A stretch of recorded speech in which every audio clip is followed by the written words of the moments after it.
Hello, hello, hello, hello, everyone. We are back. ESCUnited added, and there's some guy dancing in the background as well.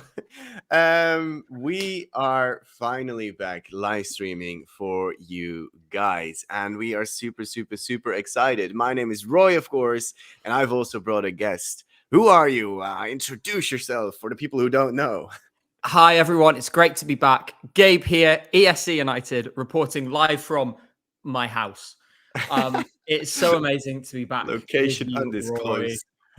How are you, Roy? How is your year going, Roy? Oh, it's been You've got a steer hectic. on it now.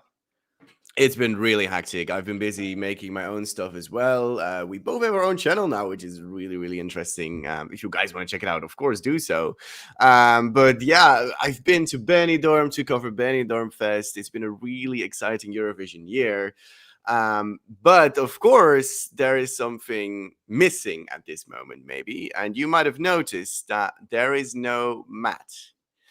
And there's a reason for it. He has been struggling with his health quite a lot recently, and he was kind of forced to step away for some time. We don't know exactly when he will be returning. He is talking more positively about it all. So do not worry. He is okay. He is doing better, but just not good enough to fully commit to doing videos and live streams. So that's why we are here to fill in for you guys and fill in Matt's role, of course, in his absence. So I hope you guys accept us, even though we might not be the same people. But yeah, all the love to Matt, at least. And Matt, if you're watching, we love you very much. We miss you. We wish you well, and we can't wait to see you back. Yeah. Now, how has your year been? Well, I've had a fun trip of my own. We sort of had, like, in back-to-back weekends, we both had the most amazing trips. You went to Benidorm. I went to Tampere for OMK. So totally opposite holidays.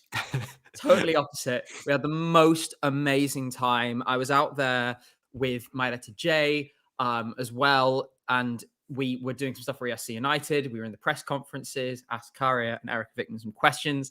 That was exciting. But yeah, so far it's been an amazing year. And we have a whole bunch of amazing songs to talk about.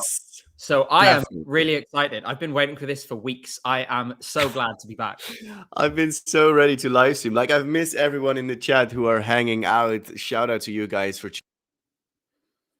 Oh. My camera is doing... Oh, there I am again. He's dead. Oh, he's back. Oh, thank God. I'm scared for a minute, Roy. Yeah, it's disappeared. No.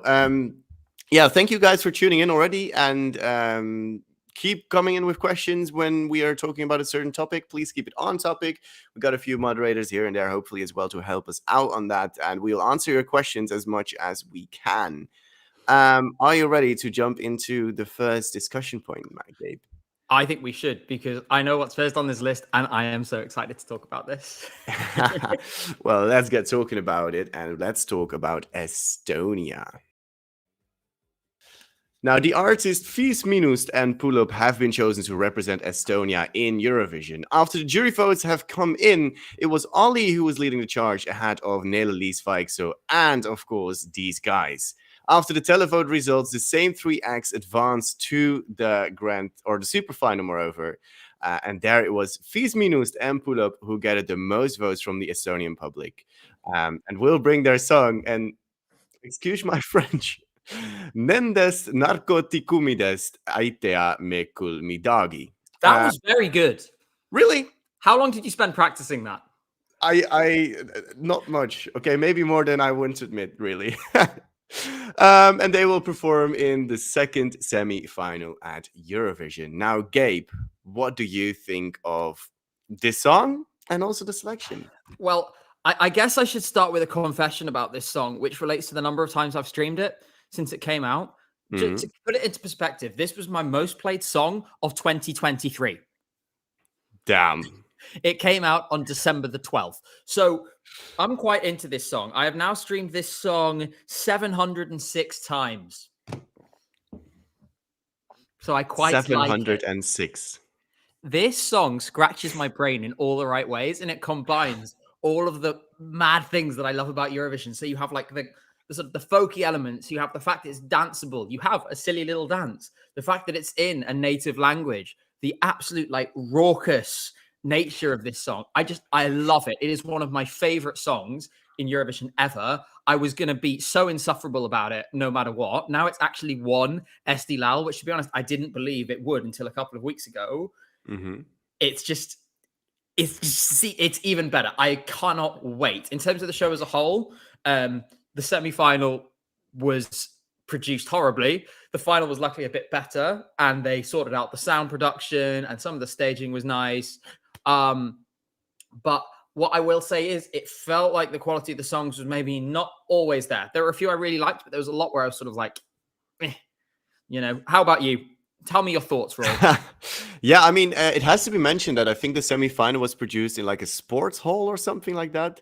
They usually have multiple semi-finals, and this year there were 5 acts that already got to the final, and then 5 from that semi-final qualified for this grand final as well. But based on what criteria, I kind of didn't understand very well. But I think overall the show was quite cool, and I think the super final, the 3 acts that were there were very deserved of being there. And I think in the end the right winner won. It's so much fun, and it will stand out. Like, yeah, we will have a lot of more fun up-tempo songs, especially after Carrie did so well last year. But this is unique, It's got that folkiness, like you said. It's got the little dance that people can do at home. Like you did it at the start of the video. It isn't difficult. It is pretty doable for everyone, and I think it will gain quite a lot of votes for Estonia. How do you think it could do in a competition? Well, I do think it could do really well on the dance. The dance is actually like an old Estonian folk dance, which had sort of fallen out of popularity until recently, and they've kind of brought it back, I guess. I actually think, depending on how well they pull it together, because it was lovable chaos, but it was chaos in both good and bad ways at ESCUnited. I think there is a real high ceiling for this. I think it's not necessarily going to get shunned by the jury either. That means I can see a scenario in which this clears 200 points in total.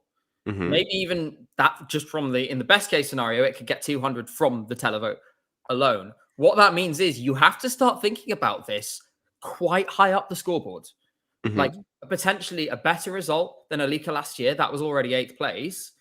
And knowing how good these guys are, they are seasoned performers. They've been at this for years. They are one of the biggest stars in Estonia. That's ESCUnited.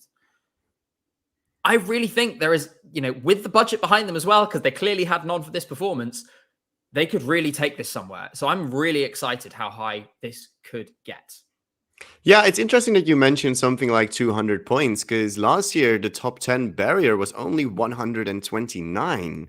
So if you can either excel with the juries or the televote, it might be very possible that you get a very good top 10 result. And for Estonia, that would be incredible, getting a back-to-back top 10 finishing position. What you said about the staging as well, I think it is a bit too messy. But also you cannot really play that much with the stage in ESCUnited. There's like just a few panels in the background that just flash some lights. At Eurovision, you can play with LEDs. You can make it look so much more crisp. The audio mixing will probably be a lot better as well. And I think that if they really pull up together, I'm sorry for that.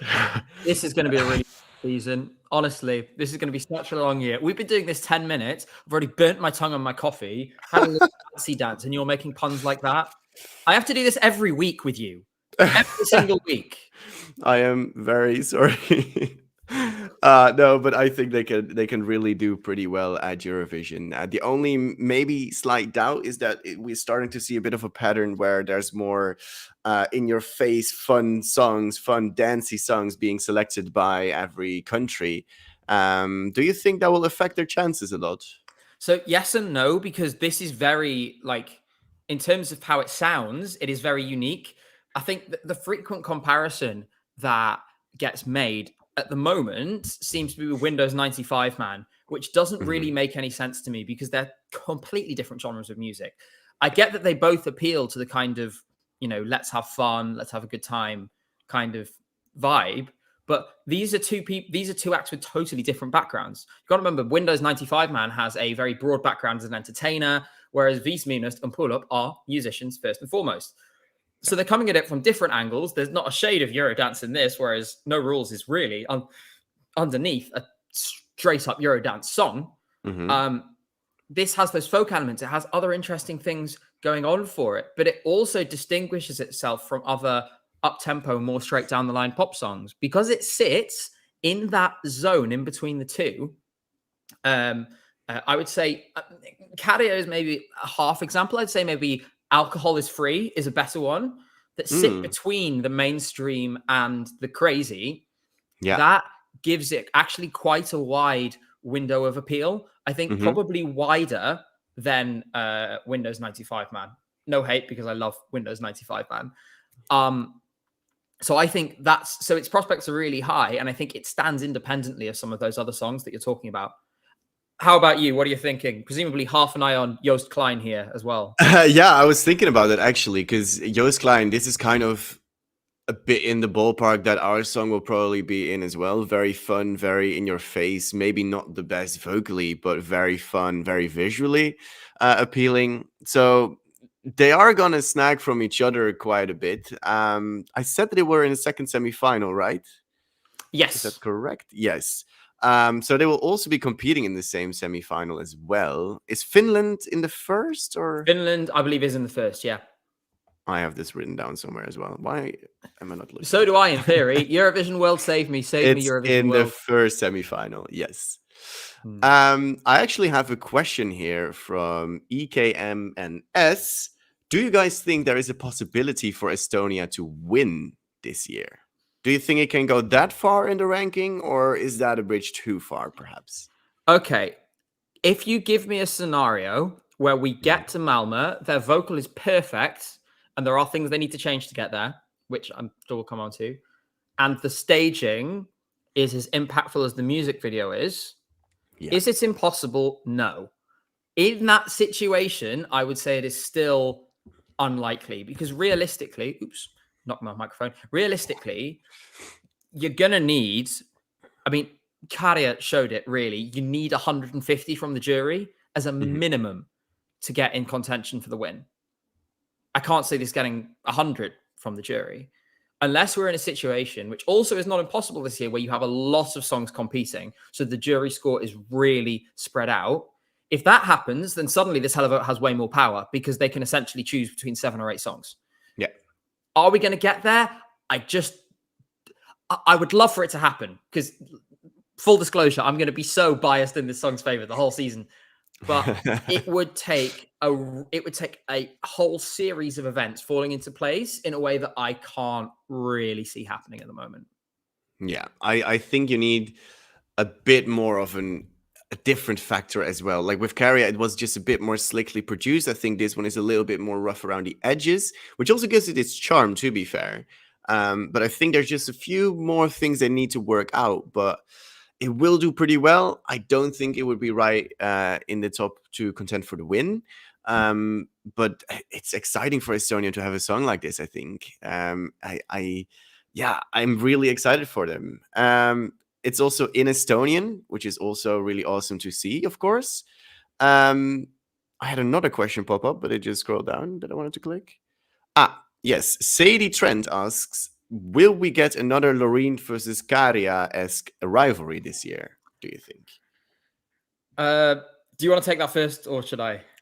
I mean, I can take it first. It just really depends on if we're going to get a pop song like that again, because that was more or less the thing last year. It was just Loreen's big name and her pop song versus the up-tempo, wild, bonkers person who wasn't necessarily good in the juries. So it was kind of a mismatch between those two. And I don't think at this moment we have heard a song that could be in the same ballparks as something that Loreen was. But I don't know, maybe. There's still many songs to come out, of course. We only have 18 now, I think. So I don't know. What do you think? We're only halfway. I mean, personally, in answer to the question, directly to the question, do I think it's likely? No, because also it became so personalized. It sort of transcended the countries, and it was literally about Loreen versus Karja. I think there was a sort of setup of part of the reason why that became so energized was because of how strong the feeling was for those two songs above the rest of the field. Like everyone, it was always going to be those two, way above everyone else. At the end, the other thing is that I think because they represented such different things, like Käärijä sort of just burst out. He was an underground musician in Finland, singing in his native language with something that was rough around the edges, that was, brash. And then on the other hand, you had Loreen, which was obviously very, very polished and was brilliant in its own way for that as well. So you had two incredible packages that people felt extremely strongly about. You had huge legions of fans who Euphoria was a defining moment for them in their, as they grew up with the contest.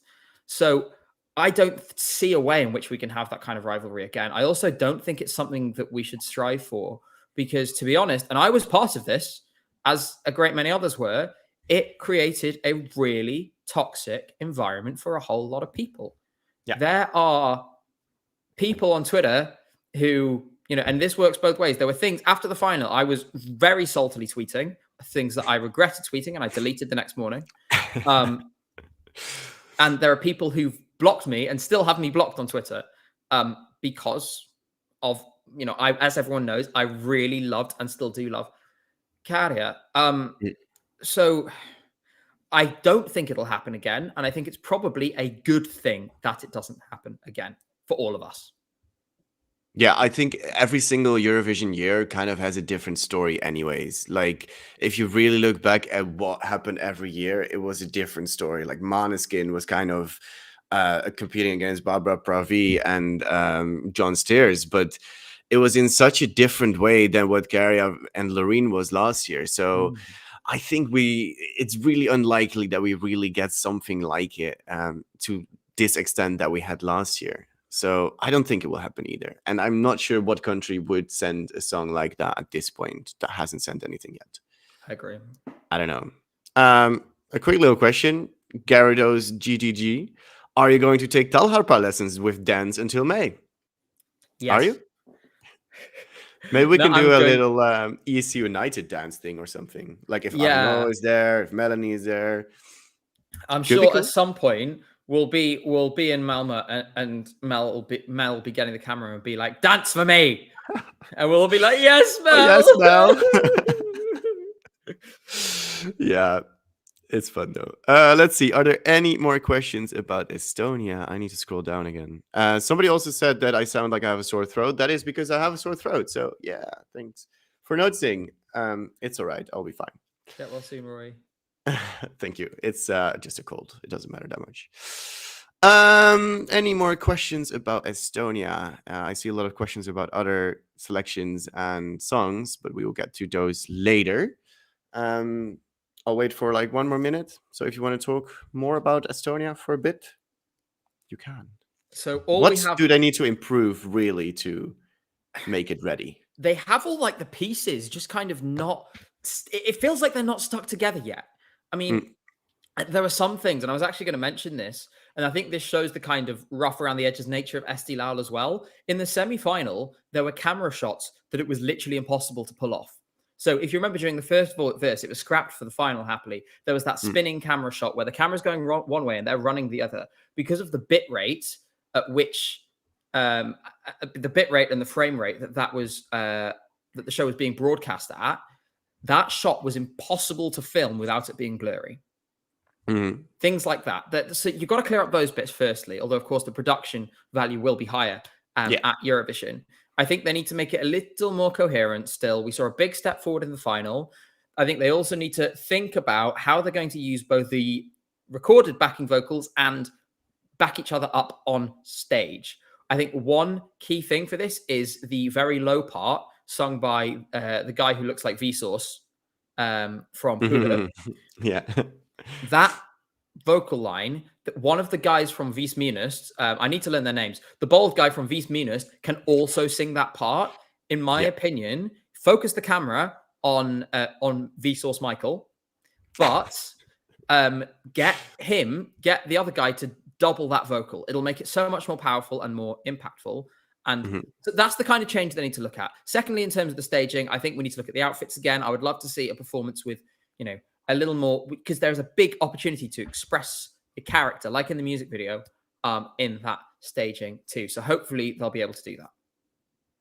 Yeah, I think you pretty much nail it on the head. I also think they just need to look at maybe incorporating the LED a bit better to replicate the music video a little bit more, because there's quite a vision in that music video, and that I think they have the creativity and stuff. They can really figure it out in the end, I think. There's one more question from Eleonora. Do you think the fun songs like Yost and Fies Minust in the semi will cancel each other out at some point? Because I am not sure.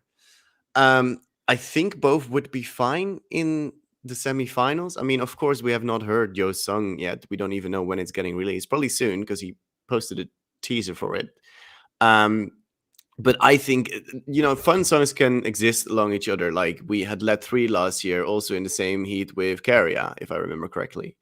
And you had a lot of other fun songs being in the same semifinal that will still get the televote appeal in the semifinal, because it's televote only. They don't need to appeal to the juries anymore. It's just televote, and the best televote songs will go through. I don't think they will cancel each other out anymore in the semifinals. What do you think?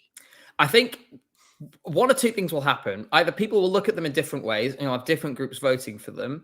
For example, Yost, I think his song is not likely to have much phonic similarity to this, really. I think because of that, he's probably looking at more of a conflict with Windows 95 Man in the final, if at all. There is a conflict of style there. What is more likely to happen, in my opinion, is actually also what happened with Carrier, and the best comparisons for this are Voyager and Lord of the Lost, who got utterly cannibalized in the final because all of the sort of rock-leaning, metal-inclined voters all voted for Cha Cha Cha. Yeah. That was why there was such a marked drop-off in the Australian televote in the final. They won the televote in the semi, and then they were nowhere in the final. I think you're likely to see that with a few things this year. That means you're going to get a few poor results, but you're going to get some very, very strong results, because the televote, I think, is likely to move in similar ways to broadly agree around a smaller set of songs. Yeah, I think in the grand final, then, yes, they will definitely take points from each other. But in the semifinals, I think they'll be fine. Should we move on to the next country? Yes. Let me see. I need to pull it up. I'm still new to this, guys, so bear with me sometimes. Might take a little time. But I've got it pulled up. We go to Moldova. Now, Natalia Barbu will return to the Eurovision stage after 70 years to represent Moldova in this year's competition. She, of course, participated in Eurovision before. The jury unanimously voted for her, with Valeria Pasha coming in second place. In the televote, we saw the exact opposite happen of that result, meaning that they both were tied for points on 22. The juries were then the tiebreaker, and Natalia Barbu was crowned the winner. She will bring the song In the Middle to the first semifinal at the Eurovision stage. What did you think of the song? Did you watch the show? What did you think of it? So I didn't watch the show because I was watching others. Sorry, Moldova. I have listened to Natalia's song, and I did enjoy it. At the same time, I am very worried this is going to go into the pop song category, where it's like, oh, this is a nice song, and now it's going to get forgotten. Falling Stars by Lydia Isaac, in my opinion, is another good example of this from Moldova. Pop banger gets forgotten. The violin is a nice gimmick, but it's been done at Eurovision, so we don't know how well that's going to fare.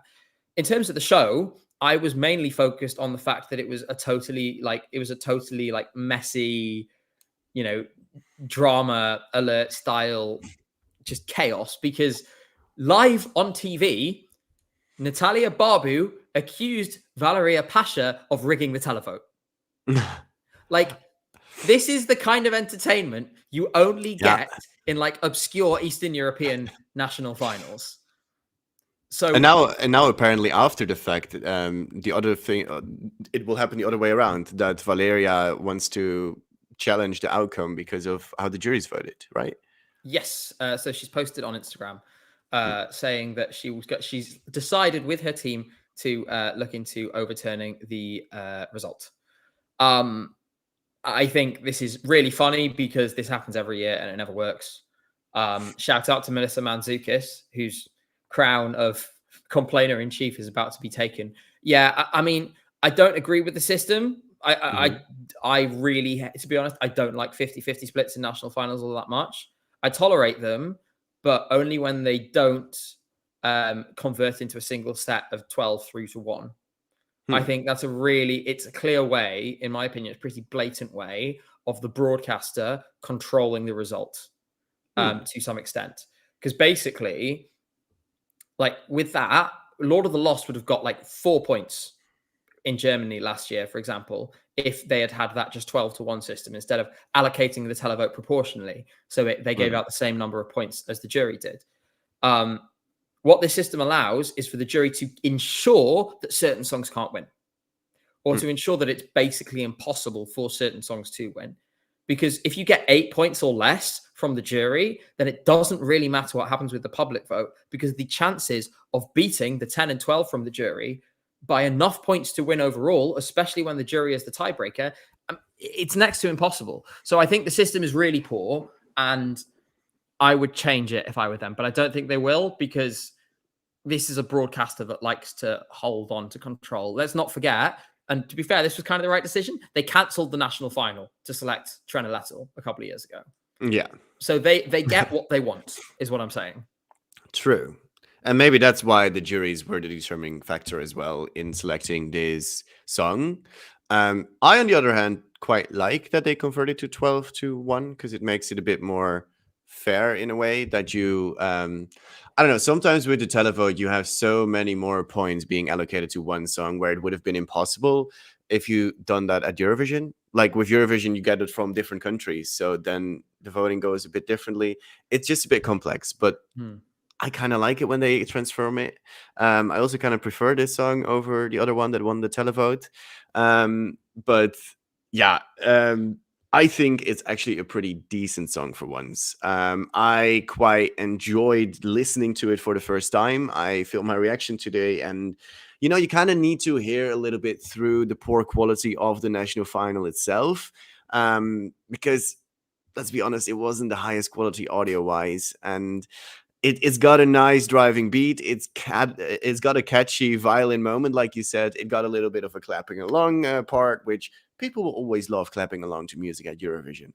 Very offbeat because of the sound waves and stuff, but people love to clap along to it. And I think Moldova will be one of those countries again that will be underrated for a very long time. And then at Eurovision, it'll be like, hey guys, we're just here to play still. You guys forgot about us, but we know what we're doing. We're Moldova. I mean, it does happen like practically every year. I mean, I feel like there was a little bit more around Pasha Parfeny because it's Pasha Parfeny, but like Trena Lettel, everyone just, nobody gave it a second thought. Thinking back further, Doridos is another example of this. They showed up and everyone was like, wow, this staging is genius.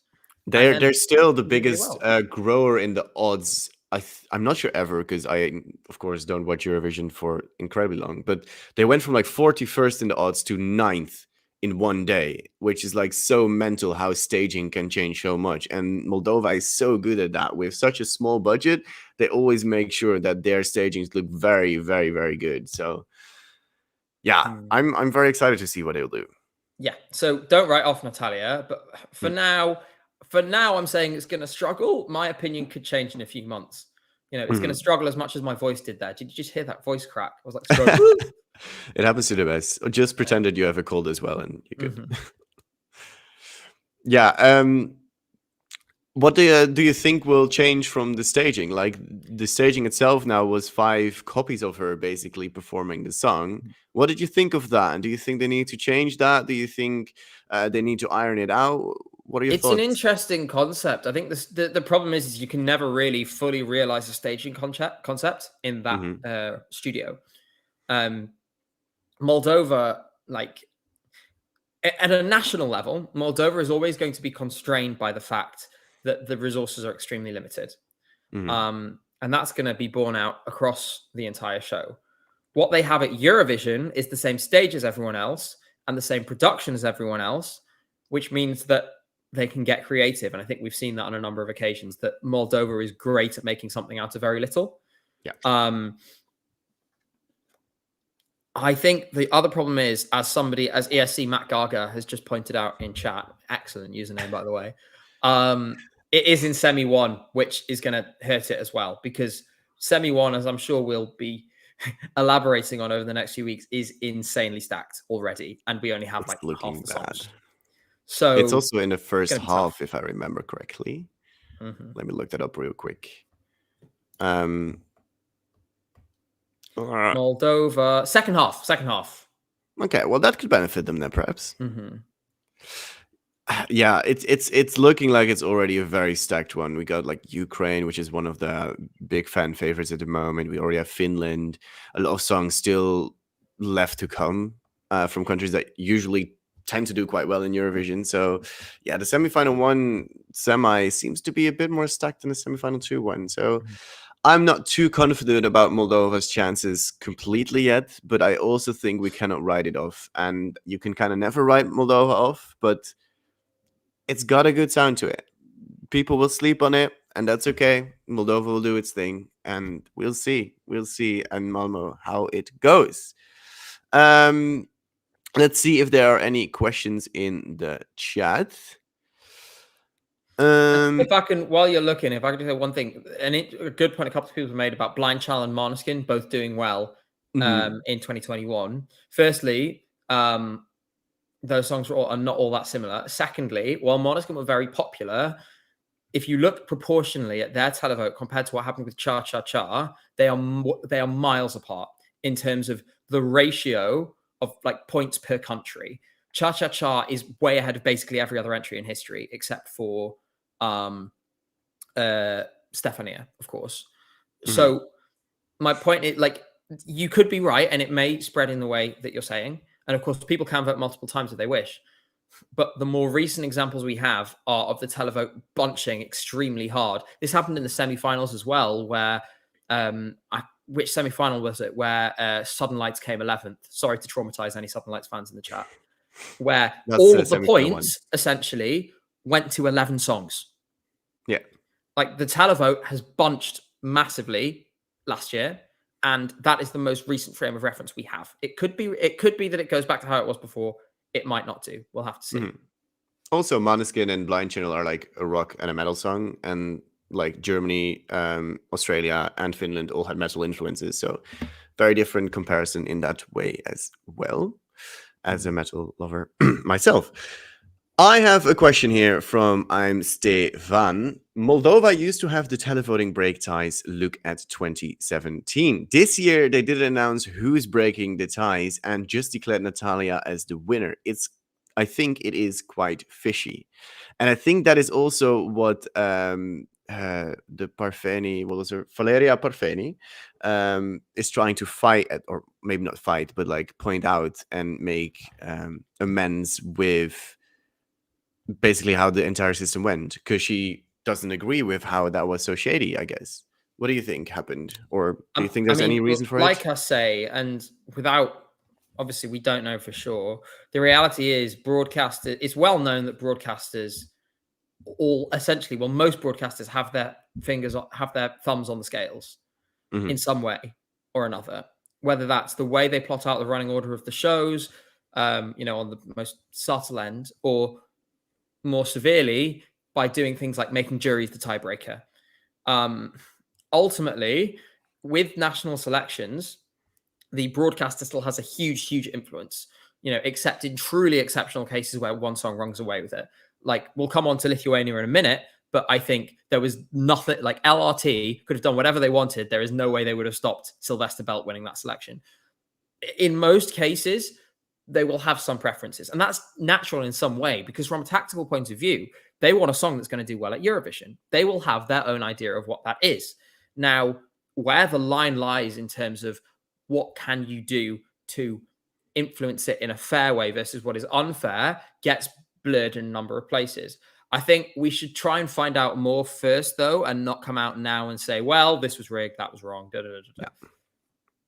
Yeah, we shouldn't be not gossiping. That's not the correct word, but like I love speculate gossip, though. about what has happened in the thing until everything has been cleared up a lot more. Because it's all just guessing and thinking about what happened. And after all, it is the broadcaster who selects the song, and the method in what they do it is up to them. And if they decide Exactly. it's a national selection with a jury, Yeah, I mean, you can fight all you want, and maybe you could maybe get a compensation, but the entry will probably stay the same for Natalia to go.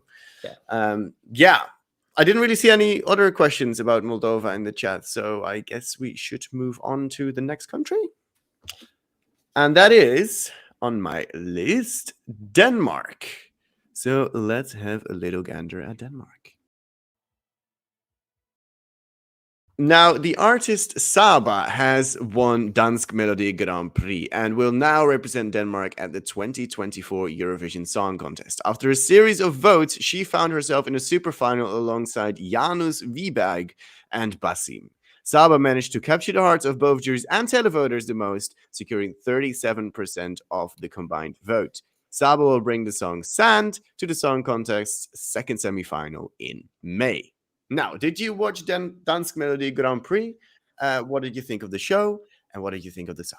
I did not it watch live. I thought I was a non-native here.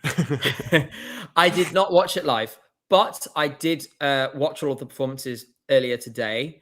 Mm-hmm.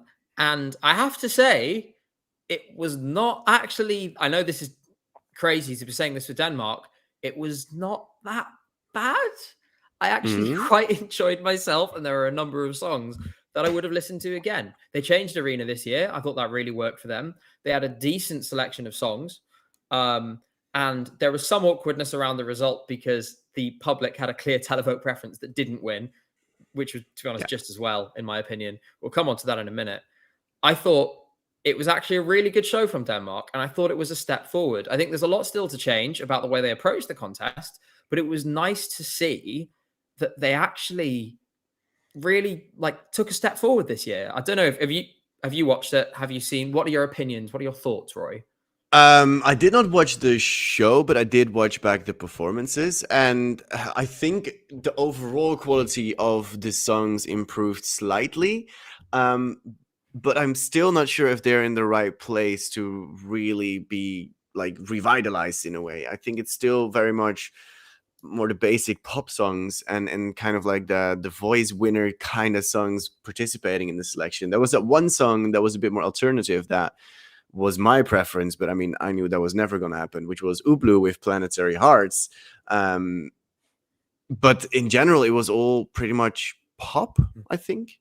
I will say the stage looked absolutely stunning. Like, that was a drop dead gorgeous stage. It looked really, really good. And honestly, Denmark is really good at that every single year. And yeah, I mean, Sand is at the moment not my favorite song. I think it's just a bit random to sing sand on the top of your lungs. But yeah, it's all right. She sings it very well. She performs it very well. It will definitely have its fans as well. And I think it's a decent selected song, to be honest. I agree. I thought it was a good song. I thought they staged it really nicely. One thing I will say, this song is really, really giving like Thomas Gison Melfest entry kind of vibe. Some people might think that's a good thing. Some people might not. I still think it's a decent song. I just think while it's a step forward, and Saba was great, and the staging was really nice actually, and really suited. They did manage to put together a nice stage in a much smaller venue, which I think was the right thing for them to do. I do think it's still it's like a step. This is like a stepping stone. Like, could we see Denmark in the final with this? Yeah, I can see it. If they were in semi-final one, I'd have more doubts. I think the other thing we should note actually is that there is also, I think, something to note of in this selection. This is the first time Denmark has sent a black artist to Eurovision, which is a excellent and long overdue milestone. Like I say, if they preserve the staging and keep it as beautiful as it was, and the vocal performance is really good, it has a final chance. Like I said, this is giving second chance round in Melfest, but that's not necessarily a terrible thing. There are plenty of good songs in the second chance round of Melfest that don't go through. Shout out to Statements. Justice. It's been 7 years. I'm not over it. It's been 7 years and you're still not over it. Wow. Yeah, I think you pretty much nail it. And as well, with the discussion we had with Estonia, there's a lot of songs that seem to be more dancey and a bit more in your face. And this song is just more of let's say, more normal kind of pop ballady song, I guess. Is that how you can describe it? I think so. And Yeah, I'd maybe in a say so. year like this, it can actually stand out a little bit more rather than in usual years, because there will be a lot more songs that are so heavily catered towards the televote and being in your face. And this is more like, whoa, she performed that well. It will impress a few people, I think. The other thing is, if anyone wants a jump scare, go and listen to the first few seconds of I'll Be Fine by Molly Patterson Hammer, because I got some serious flashbacks. At the same time, I think overall, quick clarification, by the way, first solo black artist. Someone's correctly pointed out in the chat. I see. Krulle L.I. Good song, by the way. Of the others, I did actually notice a sort of theme in terms of like derivative songs. Like I watched Basim's performance and a bunch of my friends and I all noticed, we were watching them together, we all noticed it was really giving Maps by Leslie Roy, like in the style of the song and the staging. We looked at it and thought, oh my God, it's Maps by Leslie Roy. Yeah, and as for Ublu, you mentioned them, they were one of my favorites as well. It was sort of slightly more gay cyan kicks, which was a vibe that I was really digging as well.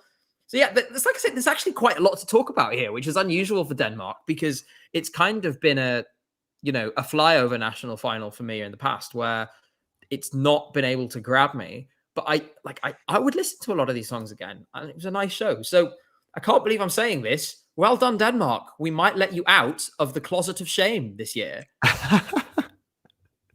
Wow, that's a great compliments from you. That doesn't happen often. I've turned over a new leaf. Isn't even a compliment. Roy, this year I'm positive. I am a ray of sunshine. I cannot wait. I cannot wait for that massage. Last 2 weeks, 3 weeks before I go on an unhinged rant. That's stretching totally it already, I think. We have Maria Bueno asking, do you think she could qualify? She is in the first half of the second semifinal, and they are almost all female bobs there. What do you think? Will she be drowned out by those or not? I don't even know who was in. Thinking of the other songs, so the songs that they're referring to are Pedestal by Aiko, We Will Rave by Colleen, which none of us have heard. I have not.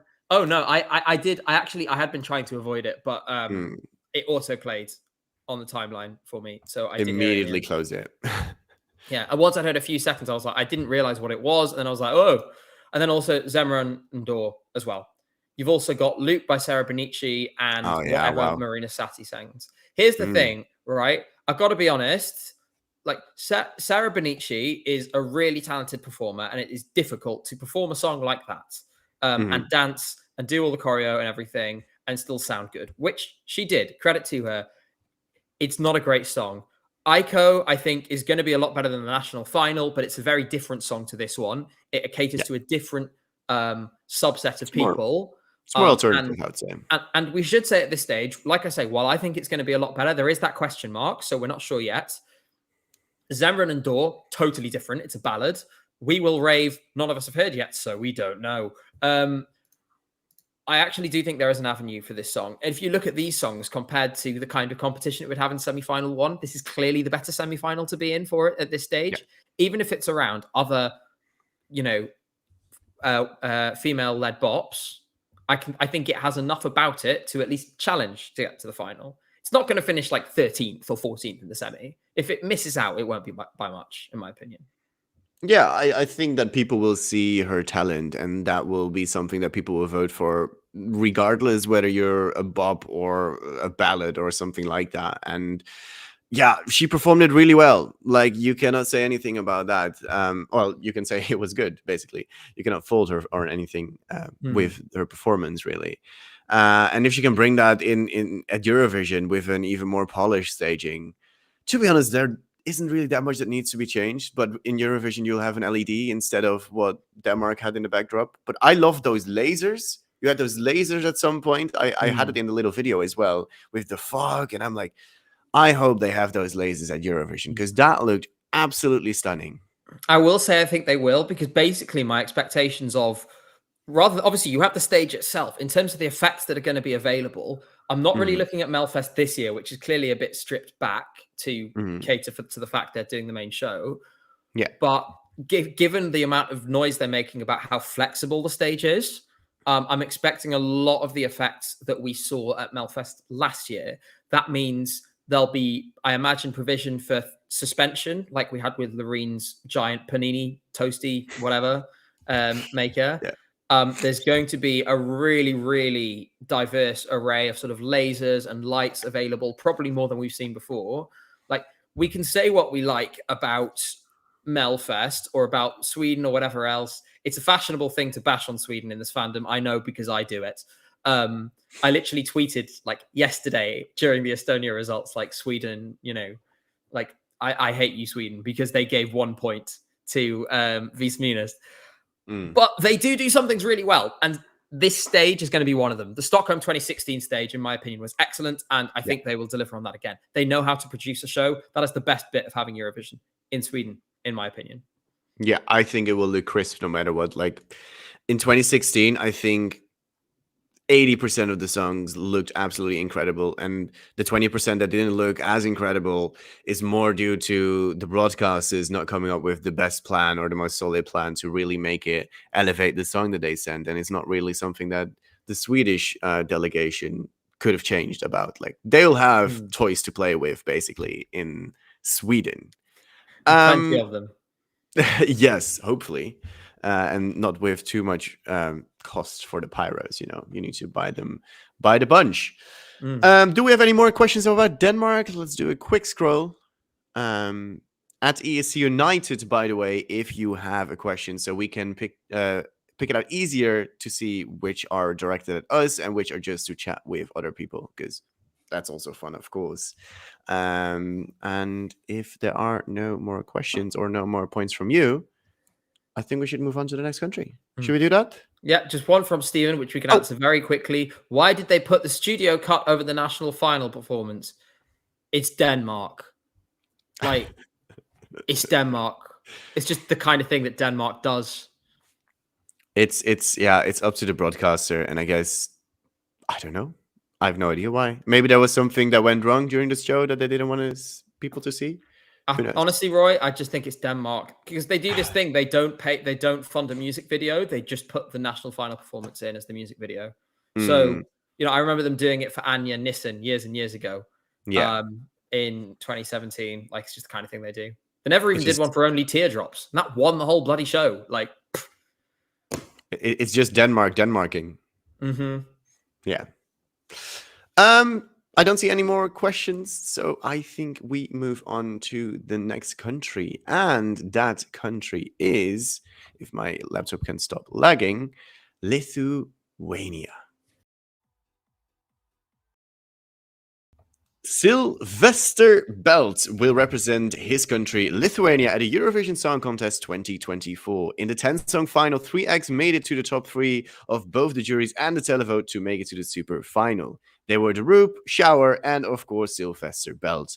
It was the Lithuanian audience who then gave the most votes to Sylvester Belt to take home the win. He will sing the Lithuanian song Luktelk in the first semi-final in May, or to give the real title of the song, Luktelk, Luktelk, Luktelk. Did you watch the show? What did you think of it? And what do you think of the song, Gabe? I did watch the show, and I thought it was amazing, the winner. I thought Sylvester was absolutely brilliant. We should say that, of course, we do also review if you prefer reading your opinions instead of hearing them, we do also review all of these national finals over on ESCUnited.com. Make sure you check those out. The reason I mention this is because we were basically in total agreement, everyone, that this was the winner. I think there was some nerves on the night because obviously the Roop was there. We all know their history, but it was really clear to me, having seen this performance, that it had to win. This is what, in terms of this genre of music, this kind of club banger genre of music, this is absolutely the perfect style for Eurovision. And in my opinion, in terms of the quality, like the musicality of it, it is among the very best of its type. I really also want to highlight some things which I think Bind in chat who's in chat, I think right now, they've pointed this out. Also, Paulius over on Twitter has pointed this out. Lithuanians are usually pretty sedate, pretty quiet audiences. During the super final performance for Luktelk, especially, the way the entire audience rose to its feet and was cheering him on and clapping and singing along to the song and dancing in the aisles, it was actually like, it gave me goosebumps. It was this kind of incredible moment where it was like the country was turning around and going, this is yours. We're behind you now. Go get it. Go take your win. And it felt so special. And I'm sure we'll talk about, I'm going to hold off talking on the prospects of this song. I think Lithuania has something really, really amazing here. And it's an amazing choice. So congratulations, Lithuania. Yeah, I mean, much praise from you. And I have to agree here. I recorded my reaction to a Lithuanian song. Check it out if you haven't, by the way. Shameless plug, I know. On Tuesday night, literally past midnight, because I had no time to do it at any other point. And I listened to that song once. And the entire week, I've been going, look, Doug, look, Doug. Just and like I walk down the stairs, look, Doug. It just gets stuck in your head so easily, and that is such a powerful thing. And it's to a point where it's not annoying. Like sometimes you have these really repetitive songs, and you're like, "Oh, this is getting a bit annoying now." It's so much of the same. But with Look Doug, I think they just strike the balance perfectly. And I think people in across Europe, when they hear that song for the first time, it immediately will be stuck in their head. When the recap gets on, they'll get reminded of the Luktaug song, and they'll immediately be like, "Ah, yeah, that was fun. Oh, I might vote for it." It will have a lot of votes, I think, from the televote, and it is a very slick produced song. So I don't say that it will do poorly with the juries either. So I am really optimistic about Lithuania's chances this year, and that's new. Maybe I'm usually not super overly enthusiastic, but this year it's a bit different. Maybe. What do you think? I think I'm about to absolutely fill the Lithuanians in chat with a massive dose of hopium. We're in a very open year. A lot of things could happen. That reaction we saw from that crowd, it felt like a moment of realization, like we saw with Cha Cha Cha last year, of wow, we've really got something special. Yeah. I think it could be Lithuania's moment. And by that, I mean, I think there is a world in which this song wins Eurovision. That's if there big. was ever a song of this genre, of this style in 2024 that was going to challenge for the win at Eurovision, it's this. People will remember this song. This is the kind of song that, despite the language, it could get radio play elsewhere outside of Lithuania as well. It's the kind of song that people, appreciate it. I showed it to a couple of my friends who are not big Eurovision fans, and they really liked it as well. Even those who don't naturally gravitate towards Eurovision so much, who aren't really that interested. Now, I think it's going to be the favorite for the win? No. Is it a tough road to get there? Yes. But it's going to have sufficient appeal amongst the juries and amongst the televote to possibly get there. We shouldn't forget that the juries, and this is part of the reason why Loreen did so well, are in large part radio DJs, producers, artists and musicians, it's senior executives and record labels and so on, who are steeped in the pop music industry. They know quality when they see it, when it comes to pop like this. They're going to hear this and they're going to go, this is quality. And Lithuania has a very active diaspora in Eurovision that is always very supportive of their own act. We see that in the UK and Ireland, regularly giving 10 points, 12 points to Lithuania. We're going to see that in a massive way this year, because when you have a song like this, which is this popular, it activates that diaspora, and it massively exaggerates that effect. So they're going to sail through the semi-final. They have plenty of allies in that semi-final in terms of the televote. They're going to get to the final. Top 10 is certain, in my opinion. Could they win? Yes. I really think it could happen. I'm going to be saying that Wow. a few songs this year, though. There's probably 3 or 4 already. So let's wait and see. But I can see it winning. Damn. I mean, I'm not sure if I am ready to say that it could contend for the win, but it will definitely give Lithuania one of their best results at Eurovision, probably even their best. And the last couple of years, Lithuania has really kind of done very well at Eurovision, like the Roop, Monica Liu. What was last year's Monica? It was Monica Linkite? Yeah, okay. Linkite, yeah. I wasn't sure. Like they've had some really good results recently, and it shows that again you have a really good song, and if you just send something quality, it will do pretty well. Now, how will they stage it? That is always going to be maybe a bit more difficult, although I think the national final performance was already very slick and very good. Maybe they need to lighten it up a little bit in some parts, because I do think it was a little bit too dark sometimes. I think Sylvester is very likable, very charismatic, and I think they can play off of that a little bit more. But yeah, I am really stoked that Lithuania went for this song, and to be honest, it was the song to choose for me. I will also give a little shout out to Jigsaw, who got eliminated in the heats already. Great song. I love that song. But this song from the grand final, it should have definitely won, and Lithuanians are behind it. And I think even though it is in Lithuanian, it can transcend that language barrier. And I could hear it on the Dutch radio, if I'm honest. Like if a Dutch DJ would come out with a song like this, it would get immediate airplay. So why not a Lithuanian guy getting airplay in the Netherlands? I would love to see it. That would be very, very, very fun, I think. So yeah, very optimistic. Is there anything they need to improve in your eyes? I think you're onto something there about the staging. It needs to be dark, but for large parts of the song, we couldn't see Sylvester's face. Now, I think part of what would really help to sort of build the connection with the viewer, especially given that we need to explore ways of communication outside of language. Like 99% of the TV viewers will not understand the song's lyrics when they listen to it. That doesn't have to be a barrier. We saw that with Cha Cha Cha. Does not need to be a problem at all. But that means things like the ability to make eye contact with Sylvester, the sort of telling of the story through the staging becomes more important.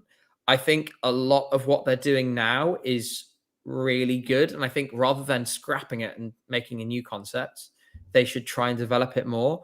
This song really does not need a load of props. And I really hope they don't do that. I don't think it's an element you need to introduce, really. You can sort of, if you want to sort of make it into 3 dimensions and sort of add an art like height to the performance as well as width, you can do that with camera angles. I don't think it's needed. So take what we have now, develop it a little more, see where we get. I think there is a really exciting opportunity here, but just keep going down. You found the right road. Just keep driving down it, and something good is going to happen. And even to your point that it doesn't matter the language, and you pointed out Cha-Cha-Cha. I mean, the year before we had Ukraine win in a Ukraine language. We had Italy win the year before that in Italian. I mean, the Netherlands then won, which was in English. But we also had Salvador Sobral win in Portuguese. It doesn't matter that much anyways. Like, it needs to feel authentic. It needs to feel correct. It needs to feel right. And I think they do create this clubby atmosphere very well with the staging and also with the dancers and how they're styled. And I do agree with you. They need to play a bit more with the camera angles to really capture all the people at home with his charisma, because he's really got that. And at this moment, I'm not sure if that's fully shining through. That being said, I think Lithuania has a good song that will do very well. Winning, I mean, you are the bold take guy, so I'll stay away. I'll be the Matt in this part. I'm like, let's wait and see. Let's wait and see. I've got one more bold take because I'm going to call you out on this, because I saw someone mention it in chat and it reminded me. I'd forgotten until now. We need to talk about VB Gang Kaboom. VB Such an amazing song. Kaboom is the worst song I've ever heard in my life. It's amazing. It is the worst song I've ever heard in my life, Roy. I don't understand. Disagree wholeheartedly. This is the best workout song there is. It is absolutely horrible. What's that? It is amazing. No. This is everything I hate. distill. The only way you could make it worse would be if it had like a children's choir singing on it, which everyone knows is scientifically the most annoying thing a song can have. I hated it. I hated everything about it. Awful. Yeah, no, I have to disagree with you wholeheartedly. I love that song. It is just very fun. Of course, it is a bit silly, but hey, I love my silly fun sometimes. Not always, but I do love it sometimes. I love silly fun songs. You know I love fun songs. It's so good to work out to or drive on a bike. Be Dutch. Or Danish or something. I'll never be Dutch or Danish. That's either lucky or unlucky, depending on who you ask. I'll also give a little shout out to Shower, by the way. I was not expecting that song to get to the super final, but he was really like, he's a talented singer. And I think this song was not it to go to Eurovision with, but I think if they really hone their craft a bit more, that can be an interesting one to keep our eye on for the future. And I was really excited to see that getting the recognition. I think that's very important as well sometimes, to just support a few acts that maybe shouldn't go to Eurovision quite yet, but have shown their talent in the selection. And I was happy to see that, really. Definitely, I think more to come. I think in general, Lithuania is on something quite good. I think we've seen a positive development. I think the next step is to, and I realize with the branding, it's quite difficult because the branding is literally Eurovisia.lt. Yeah. In my opinion, the next step is to sort of go the most recent national final to do this is UMK, actually, which we'll come on to. Sorry, UMK. I've been to Finland now. I have to say UMK. We'll get to Finland. Otherwise, I'm going to get clowned on like I do for saying FIK. I'm not going to stop saying FIK, by the way. So you're just going to have to deal with it. Anyway, needs to go the way of UMK, where it's established more as a national music competition in addition to Eurovision. If you make the competition in itself an end goal, something that means a lot of success, which I think you'll see with Sylvester now in Lithuania. So hopefully this will help develop that. You're going to have, in time, a stronger show, a stronger set of acts, and you end up with a much stronger identity. Obviously, the ultimate examples of this are Sanremo and Melfest. But you're not going to be able to do that in a hurry because those have decades of history. The more contemporary examples are going to be Benidorm Fest. They're going to be OMK. Those are the ones that I think people should move towards. I think Lithuania is one of the countries that at the moment has the best chance of doing that. Huh. I mean, it's really the way to go. Like, you show your artists, we take you seriously, join our show, and then you get more quality songs naturally, basically. I think it's really natural evolving. So Bind asks, do you think Luktelk could open the semi-final? Yes. Sure, why not? That's I would say, Lithuanian fans, if I were you, I would be praying that Luktelk opens the semi. Think about this tactically. It's going to qualify anyway. If it opens the semi, there is no chance in hell it's opening the final. True. So I would take the hit in the semi, qualify anyway, because this is qualifying easily. And then if you get drawn in the first half in the semi-final, you're going to end up performing like 12. It works out better that way. Now, in an ideal world, you draw second half, none of it matters anyway. But if you get it out the way in the semi, then it's just going to make your life much easier. Yeah, I mean, we still need to wait and see until we have all of the songs. Right now, we only know Ukraine, Ireland, and Cyprus in the first half. So out of those three, I mean, we don't even know the song from Cyprus. We only know that she's participating. So I cannot see Ukraine opening, although, I don't think so. And I definitely don't see Ireland opening. That would be bonkers if they decide on that. That would be an insane decision. They'll never do that. So out of the three songs we have so far, I think Lithuania has the best shot at opening the show. But it also depends on staging often, because although last year Norway opened, that didn't really have much staging. But yeah. But you can always force a spot in the running order by demanding 3 times as long as everyone else to get your staging on and off. Yeah. That, of course, but who would do that? No one, right? No one. I don't know what you're talking about. Of course not. No. It's not like it's happening more and more and more. No, recently. No, never. They would never do that.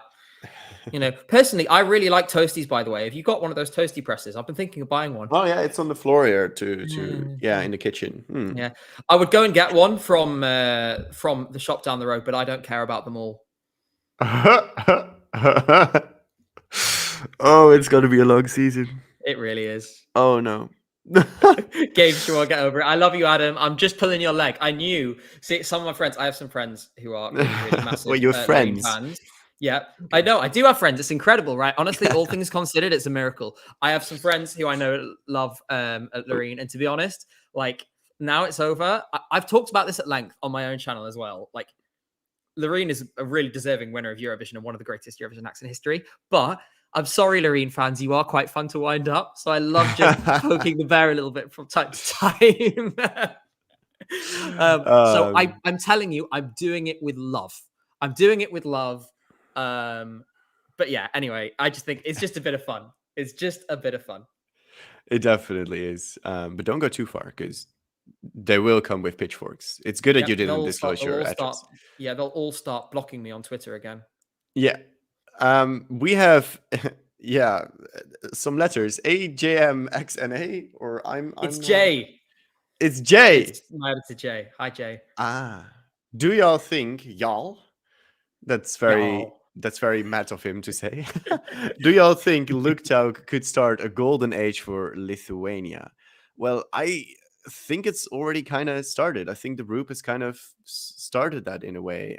Like the last couple of years, they've really stepped up their game and sent some quality entries. And even last year, I didn't expect it to do too well. But then when we saw it on the stage, I was convinced like this will do very well. And everybody was singing along. And at the end of the week, I was like, it's already started, I think. What do you think? I completely agree with everything you said. It was basically exactly what I was going to say. So for once, I'm going to stop yapping and just say, yeah.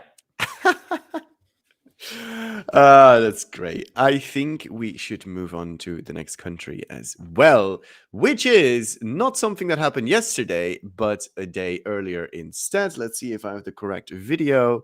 It is Germany, which selected on Friday. Yes. Now, on Friday, Germany decided that Isaac should represent their country at the 2024 edition of the Eurovision Song Contest. After winning both the international jury vote as well as the televote, Isaac was crowned the winner of the show. And he will fly the flag for Germany in Malmo later this year. He will be bringing us the song Always on the Run, which is what Gabe always does from people who like Loreen's songs. Since Germany is a Big Five member, they will not be in the semifinals, but he will be performing in the grand final immediately. How great! What do you think of the show in Germany? Deutschland, was habt ihr gemacht? Okay, was habt ihr gemacht? Ich bin total enttäuscht. I'm really disappointed. I'm upset. I am sad. And other words that are synonyms with those words. I am those as well. Firstly, I'm taking a deep breath. I'm not going to rant. I'm very calm. You said you were going to be kind this season, and you said you were going to last for 2 to 3 weeks. I already thought it was a stretch. So take a breath. And I've made it maybe an hour. Well, firstly, the voting format was fine last year, where the televote and the jury vote power wasn't converted into a 12-1. That's the first thing. Secondly, you had a top 5 potential ballad in this selection in Oh Boy by Rick, and both the public and the juries totally rejected it. Yep. Now, don't get me wrong. Isaac's song was the second best of the selection. It's a decent song, and I've actually listened to it a couple of times since, and I've enjoyed it. But what a total mess. Choosing a good song, which is fine, but middle of the road, inoffensive, and not going to get Germany anywhere. You can't just keep picking the radiotauglich songs and just hoping that everything works out. When you had something which had the potential to be so, so special, and you threw it away. Like, honestly, I tweeted Germany go internal, and people were tweeting back to me saying, oh, but then the last time they did that, they selected Gendrick, that was terrible as well. Yes, but the end result will be the same. If Germany goes internal, it just saves us the time of getting hopeful, watching the national final, being like, wow, they're finally onto something good. And then them doing the same thing they do every year by shooting themselves in the foot. This has happened before. Think about 2019 with Sisters winning over Lily Among Clouds. This is what Germany does. This is what they do. And I mean, I don't know what are we meant to do? Where do you start? You try, because I'm out of words. Let's be fair to Isaac. He is an incredible performer. Like, he sang very, very well, and like, he just performed his song to the fullest. And for him, it's obviously a very good opportunity to go to Eurovision, and it's a good showcase of his talent. Now, this song is very much, hey, I just participated in X Factor. Maybe I won, or maybe I just barely didn't win, or something. This is my song, and I think when you're going to be watching Eurovision this year in the grand final, when Germany will inevitably be like third or something, you'll be sitting there in the like, running order, not in the final. Yeah, no, sorry, I mean in the running order. You'll be sitting there like, oh, that was fine, and then the next song comes on, and you're like, oh yeah, okay, yeah. You immediately forget about it, and that's kind of the issue with a song like that. You have a song that is objectively decent, like it's pretty good, but it just doesn't really lighten anything in you, really. And there will be people who enjoy it, and I think many people don't mind it. But would you pick up your phone for a song that is very inoffensive and very just kind of run of the mill? I don't think so. I think that is maybe what would have been different. I will say I was a little disappointed with Rook's live performance. I think it was still the best decision, because you can easily work on that and easily do a better staging. And that song had a lot of potential. I'm not sure top 5, but especially with the juries then being a bit more powerful, it would have done really well regardless. And it's really what Germany wants. They really need to do well again, because what will happen next year if they end up in the bottom 5 again? What will they say? What will they blame? They can't say, well, we sent a metal song that nobody cared for. Now you send a pop song that nobody cared for. So what's the excuse next time? Exactly. It will still need to happen, of course, but I think what you're saying about the song is really pertinent as well, because if you want to see, this style of music can be impactful, it can be strong. If you want to see an example of that, I'd really encourage everyone to go and listen to Castles by Freya Ridings, a song just in this style, admittedly female lead rather than male lead, but a song that is powerful, that would stand out, that has so much more about it in this style. This song it's like that, with all the power gone.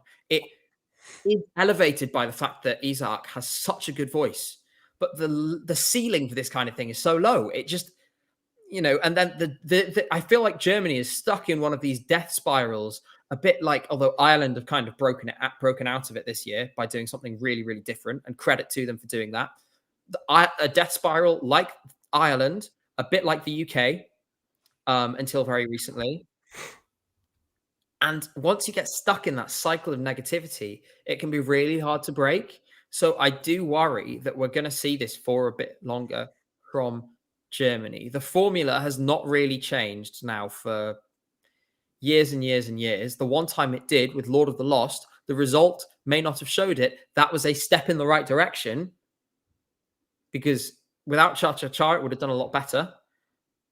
Now they've gone back on that, and they've deliberately restricted they've taken more control. The changes that they've made, it's like I was saying before, what I was saying before about broadcaster control is really important here. What they've done is essentially pull power back from the public to the jury. Sorry, I'm going off a tangent here, but I do actually want to explain, because I've been wanting to explain for ages about how not all 50-50 splits are made equally.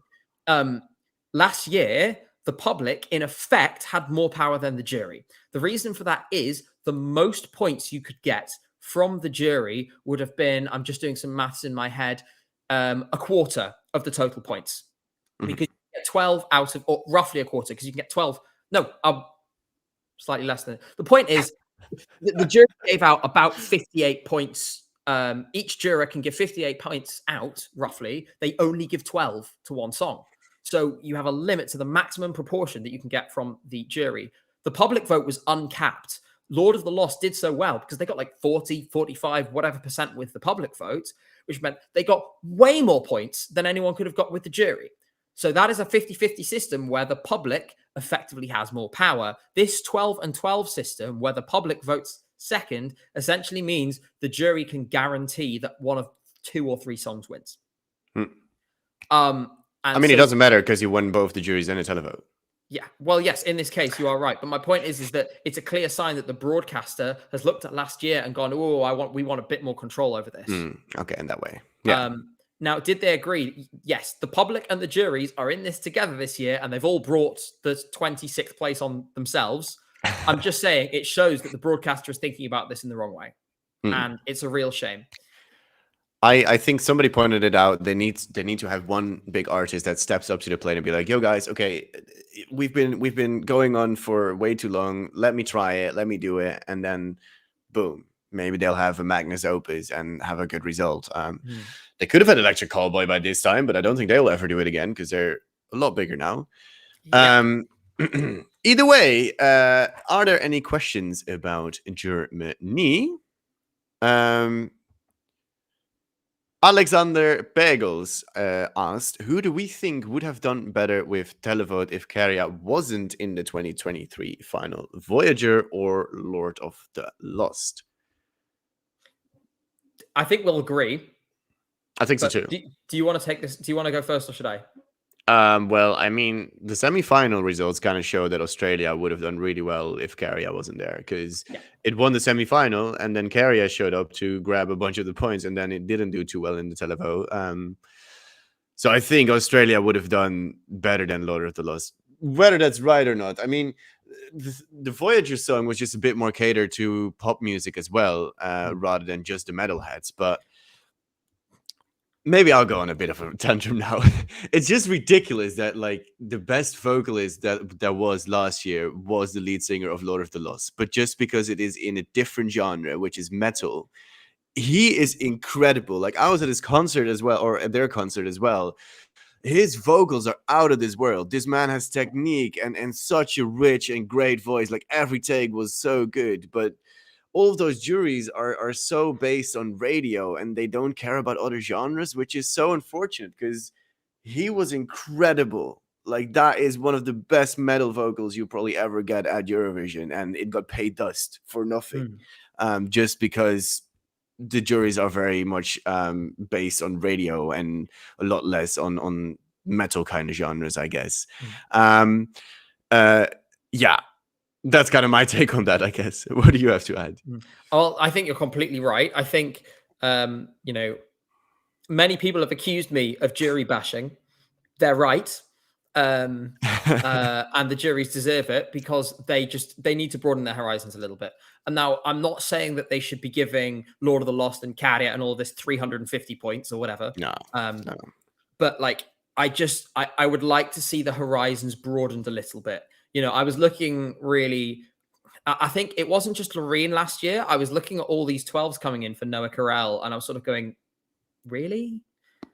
Like, it didn't really make, I was looking at the result and sort of going, this doesn't make all that much sense to me. Like there were songs getting neglected and songs doing well, which was surprising me. Now, don't get me wrong. They did get some things right. For example, Alika's vocal from Estonia was incredible and really deserved recognition. The juries gave her that. But I would just like to see a little more open-mindedness. Now, I get people can make the argument to counter that Carrier still did get 150 points from the jury. Okay, fine. Why did Lord of the Lost get hardly any? Why did Blanca Paloma not do better? I'm sorry. Incredible vocal, incredible performance, really deeply captivating staging. I had that down for top 3. And I thought even though she still did quite well with the juries, I think she deserved so much more.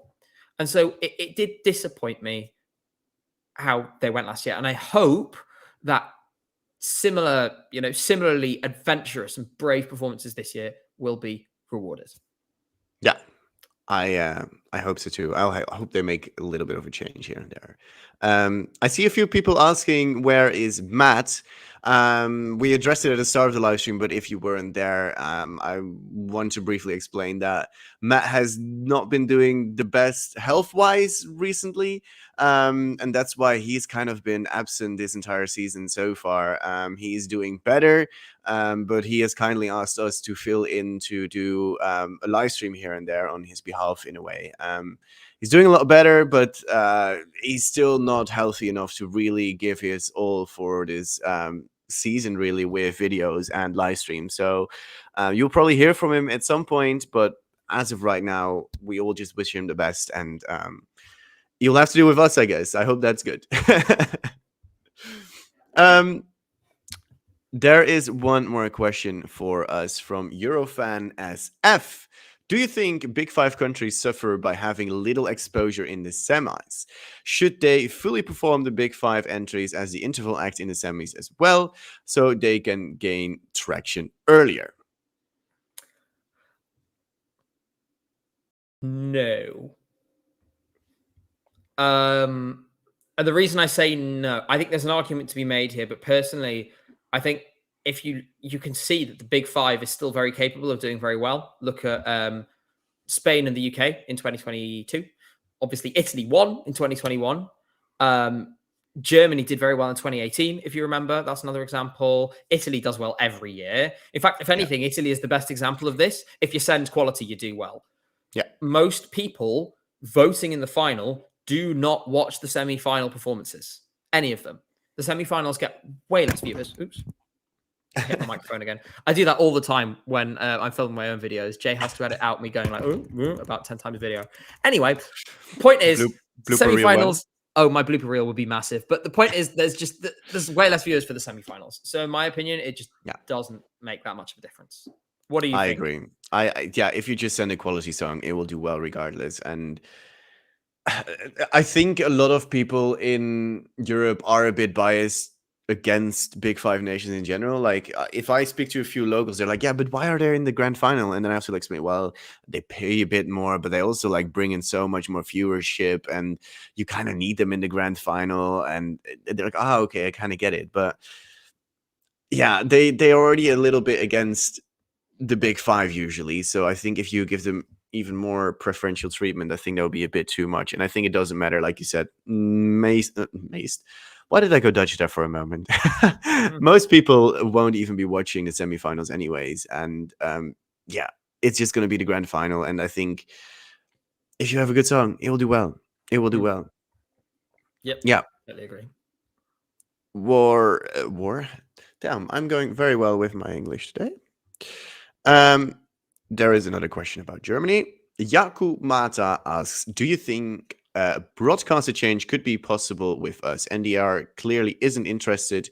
Look at the start time of the national final. I think they had already announced that, right? That next year a different broadcaster was taking over from NDR, if I remember correctly. But correct me if I'm wrong. I think so. It might help to just quickly explain here. So the thing is here is essentially it is a regional broadcaster in Germany that takes on responsibility for Eurovision. Each state in Germany has its own broadcaster. NDR is the one that is in control at the moment. And someone else in the chat points out that it's the national broadcaster, ARD, that makes the decision. Yes, because I think Germany is, of all the countries in the contest, the one that most clearly needs fresh eyes on it as a project is Germany. So I think we could use a change. But the thing is that change for change's sake isn't necessarily a good thing. We need to have the right team behind it. What's more important than the broadcaster is ensuring you have integration with the music industry, that you have the creative industries on board, that you're building relationships with record labels and artists, that you're making the national experience worthwhile for those artists. You shouldn't be thinking about what opportunity are we offering the winner. You should be thinking about what opportunity are we offering the artist that comes sixth. Yeah. Again, I always go back to Finland because I think this is a good example of it. Last year, Kumar, who came fifth in the national final, that song, Ulla Voimainen, one of the biggest hits in Finland of the year. They just won a bunch of awards at the Finnish equivalent of the Grammys. last night. Mm. That's the kind of thing you need to look at. You need to make it so that doing badly in one of these shows is an attractive proposition. That's the missing piece for national finals. If you can do that, you don't need to worry about the Eurovision results because they will follow. I think with Finland as well is that they already showed that they care so much for their acts by just the music videos. Like they get all of those songs submitted and then they're like, oh, these 7 are cool. Now we're gonna work with them and do a really cool music video because all of them look so incredible and there's a lot of effort and money put into them. And so if an artist sees, yo, they invest a lot of time and a lot of effort into me, then I am more motivated to send better songs, to just send a song in general. Because sometimes artists don't even send their best songs to Eurovision or national finals because they're like, yeah, why would I send my best song to this selection when my other songs, I should probably use them for my own releases. And we talked about we've been a bit mean about like pop and radio friendliness and so on. Those are really important things. And also with Finland, it's pertinent because essentially the broadcaster took a very sober look at what they were doing in Eurovision and went, we're not very good at this. We need to get some people in who understand modern pop music. So where did they go? Yle X, which is like the sort of music division essentially of Yle. They handed it over to people who understand how to, like, what does well on the radio, who are making these decisions every single day about what they play and what they don't.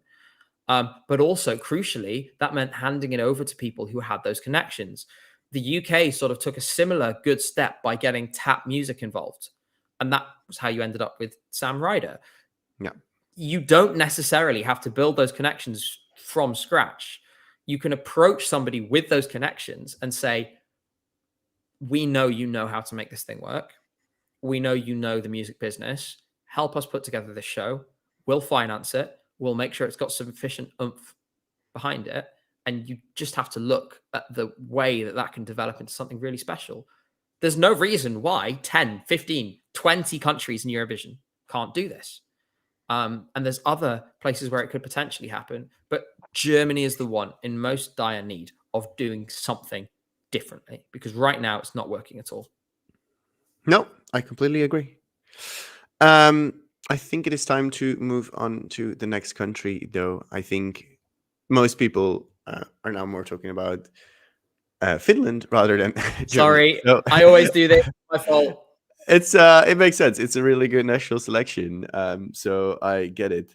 Did I do that correctly? Yes, I think I did it correctly. We are going to go to Iceland because the artists Anita and Vibe were the 2 qualifiers from the first semi-final in the Icelandic selection, Söngvakeppnin. And let's listen. Thank you. I try sometimes.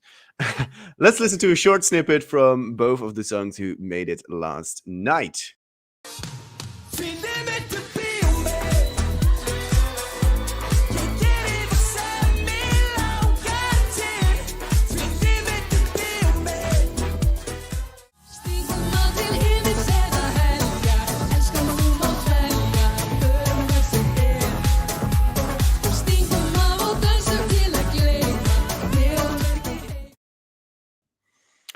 Now, those 2 songs have made it to the grand final.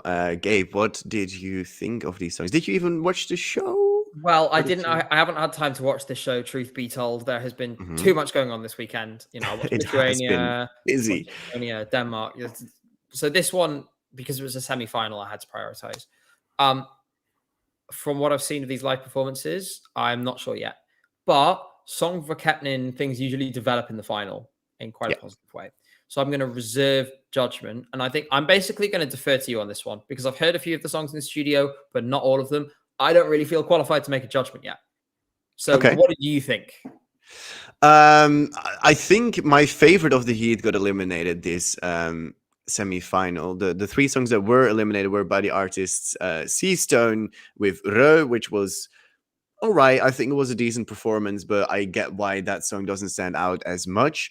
Then Blankifleur, which was the bigger surprise to me, with Shaf I don't know how to pronounce Icelandic. I'm trying. And then lastly, Sunny with Fidrildi, which was more of a drum and bass driven song with just some lyrics kind of scattered through it. Blankifleur was the biggest surprise, probably. But seeing the live performance, I was a little like, yeah, I can understand it. It just felt like it was a bit empty in places. And while these two songs might not have been as good with the studio versions, their performances were pretty good. Like the Vibe song, a lot is happening. Like you have a monkey, you have a spacesuit, you have so much happening on the stage, but it sounded very good and it sounded very crisp. It looked very bright, very colorful. And it makes sense that people vote for a song like that. And the other song by Anita, again, the staging looked a little bit more elaborate. It looked a little bit brighter. It just was a bit of a better package overall. Now, is it unfortunate that a song from Blankifleur didn't go through? In my opinion, yes. But I can understand it. And the second semifinal has a few more songs that might be even better. But we have to wait and see for those live performances as well. But yeah, that's basically my thoughts on these two songs. They're, to be honest, Iceland is this year very like EDM clubby, but like none of them really jump out at me like, oh, it's amazing. It's all like, oh yeah, it's fine. So I'm like, I'm not fully invested either in Iceland. I'm like, I'll see who wins. I enjoyed most songs. None of them were super outstanding. I think the story with Iceland this year and is more, I think, has more developed away from the actual songs themselves.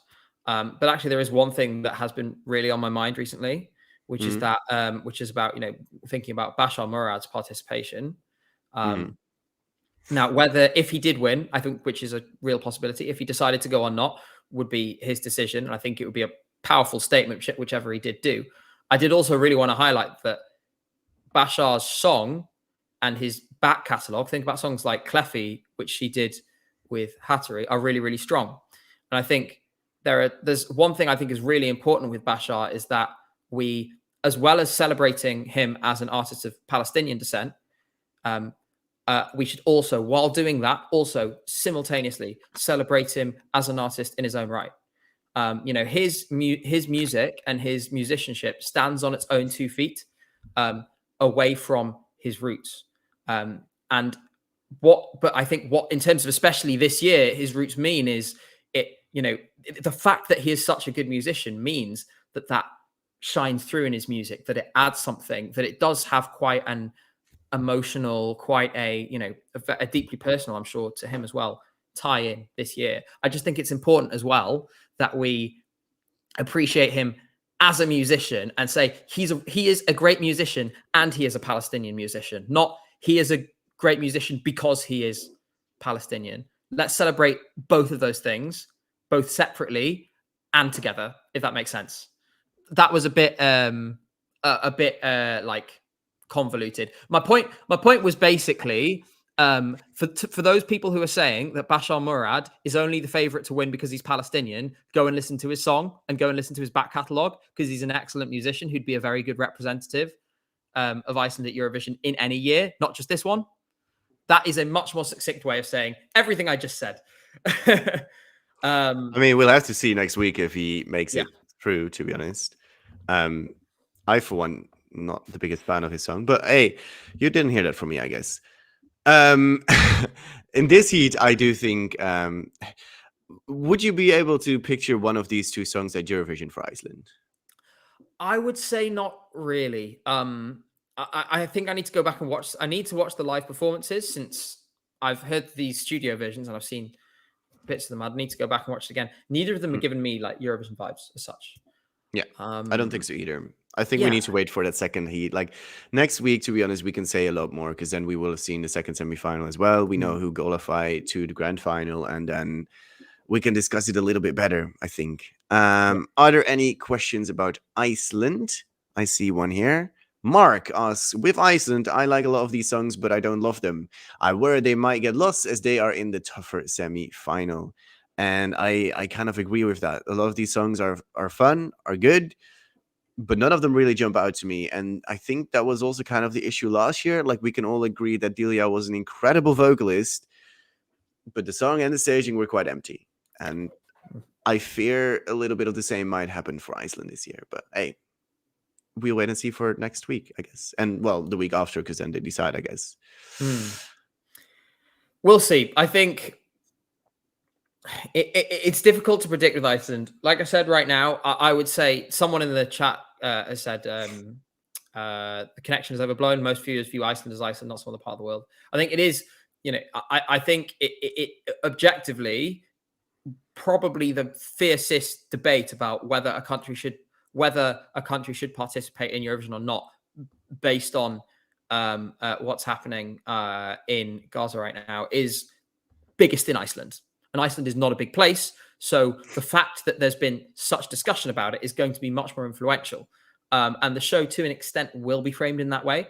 You can't really totally separate these things. We obviously almost entirely talk about just Eurovision, but we have to acknowledge we exist in the real world, right? There's no pulling these things apart from each other. At the same time, this concept of a free win doesn't really exist in the way people say it does. I think it's worth noting that the obvious example that everyone is thinking of here, which is Stefania, would have been a contender anyway. Like, you have to have the other building blocks in place. So, and there was a narrative there that developed as well. I think by the time we got to May 2022, Stefania was very much a song that reflected the mood at the time of the, this is a Ukraine that is thriving and, going to survive, and screw all of you who didn't believe in us, kind of thing, which was exactly the right message for the time. People really connected with that. Now, a couple of things. Number one, will people connect with Bashar's song in the same way? We don't know. Number two, what situation we're going to be in May with regards to the conflict? We don't know. There's a lot of unknowns here. Where could the stars align for that song in Songvakeppnin and then in Eurovision? Maybe. I think it's too early to tell.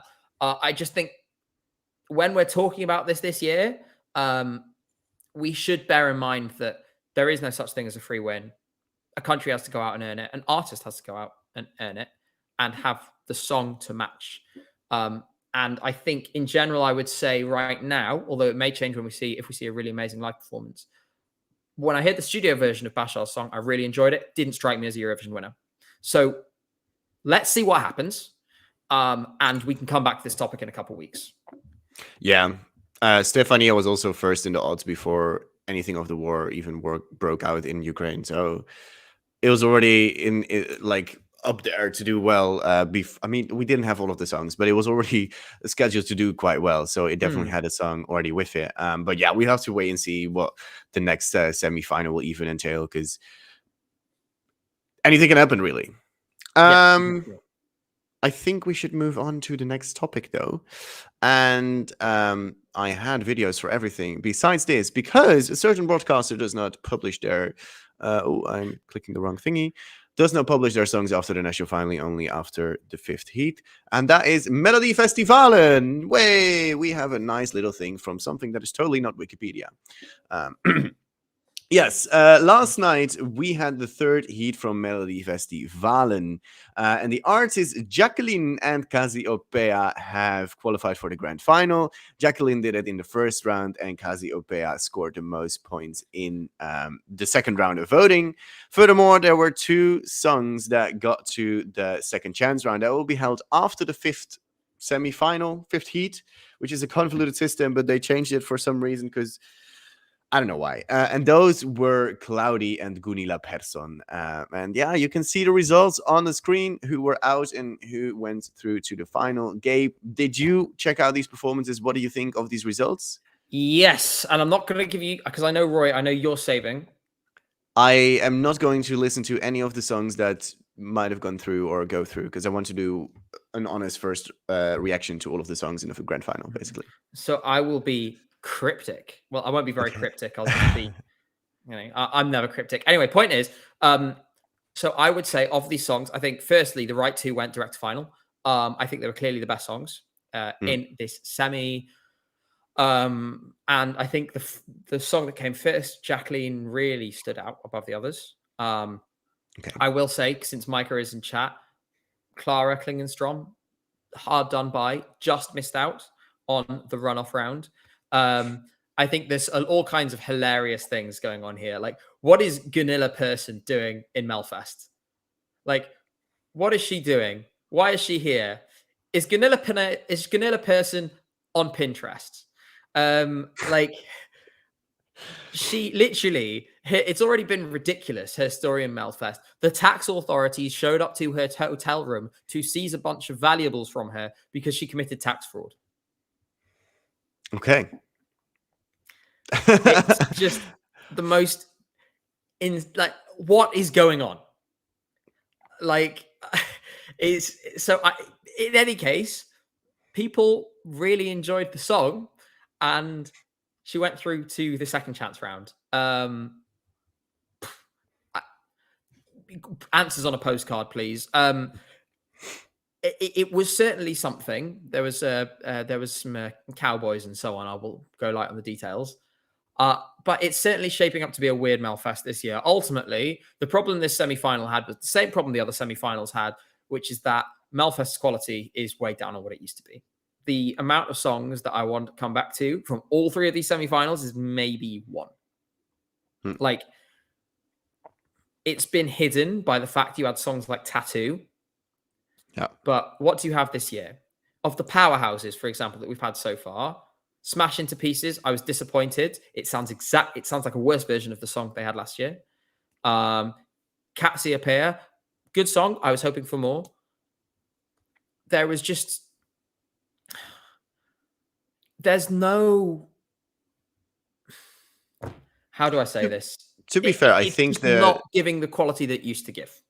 Yeah, I think like the past couple of years, the overall quality of Melodifestivalen has really been declining.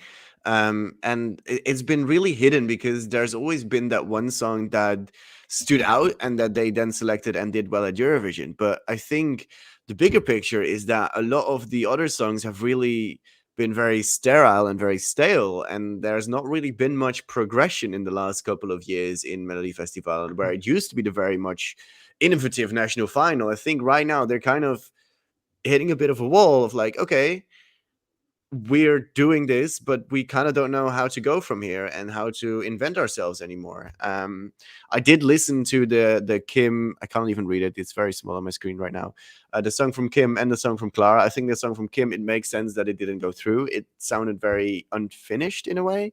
And Clara, I mean, Behöver Today Dog was a grower as well for many people, and this was a far cry from it, unfortunately. Like, it was, she sings it incredibly, but if anyone but her had sung it, it would have been more of like the type of song that a more old school singer would have sung in Melodifestivalen, I think.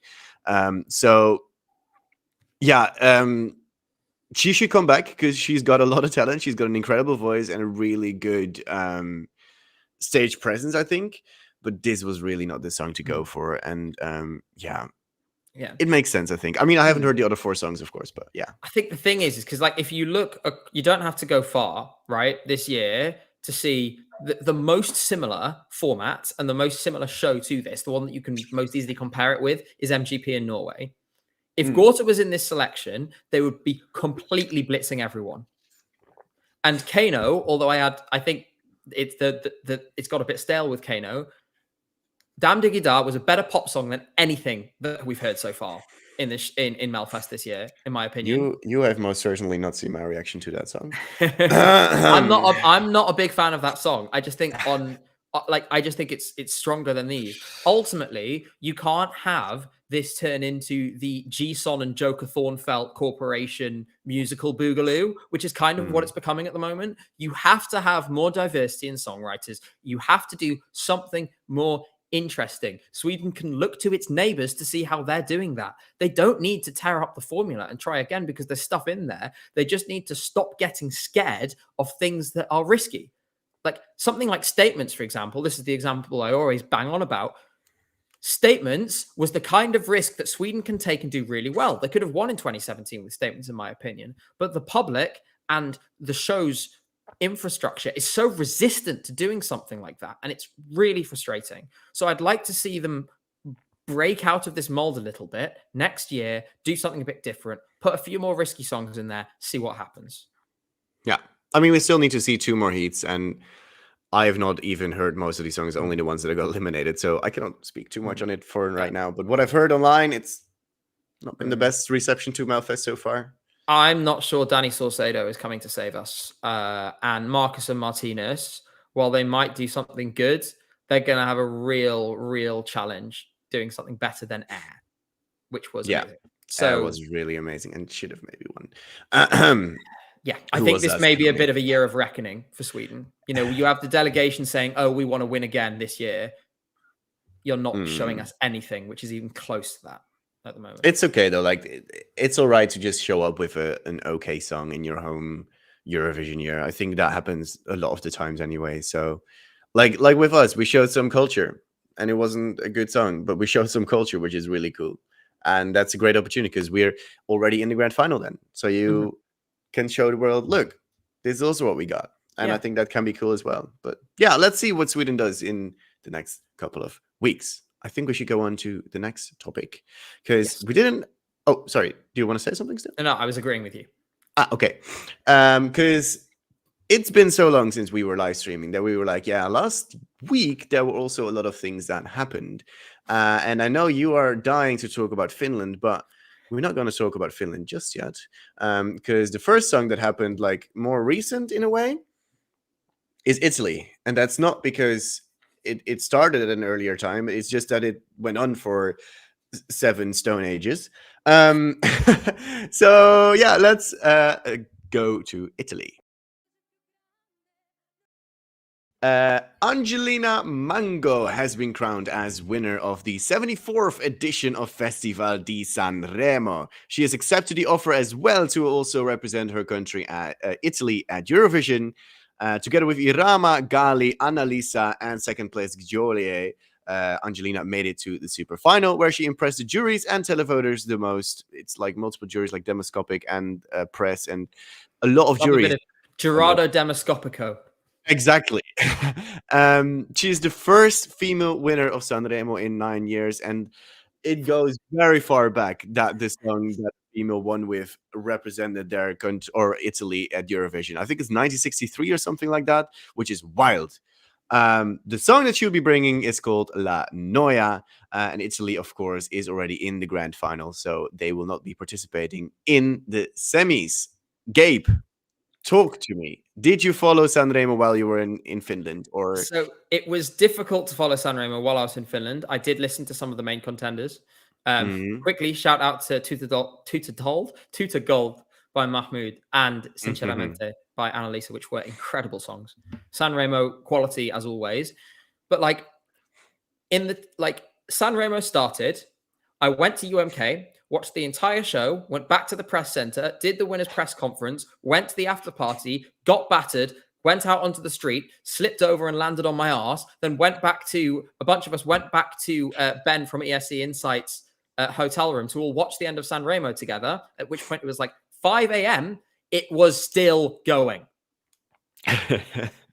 Like it's very long, yeah. But I mean, the thing is with Sanremo is that it's not necessarily a Eurovision catered thing. It's like a celebration of music and Italian culture in a way, and it's very different than what you would be used for a selection procedure for Eurovision. And you either like it or you hate it with how long it's running. And you know, I skip the duet day or the day they do covers, or I just basically watch the first performances and then the grand final, I guess. I just want to talk about how strong this year was. I am still baffled by how well all of the songs were performed and how good they were. Because I kid you not, I added 16 out of the 30 songs to my playlist. I mean, some of them got out of there again, but it's mental how many good songs there were. And Italy has been serving so much good food for us this year, and Angelina Mango very deservedly won. She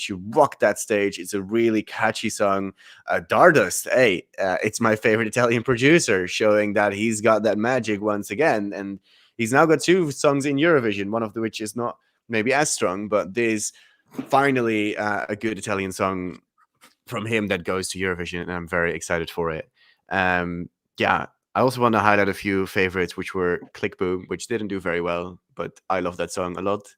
Yeah, and I cannot come up with his name, but Onda Dalta, which is the guy with the teddy bears, that was also really, really good. And also, yes, Madame also co-wrote the song from Angelina Mango.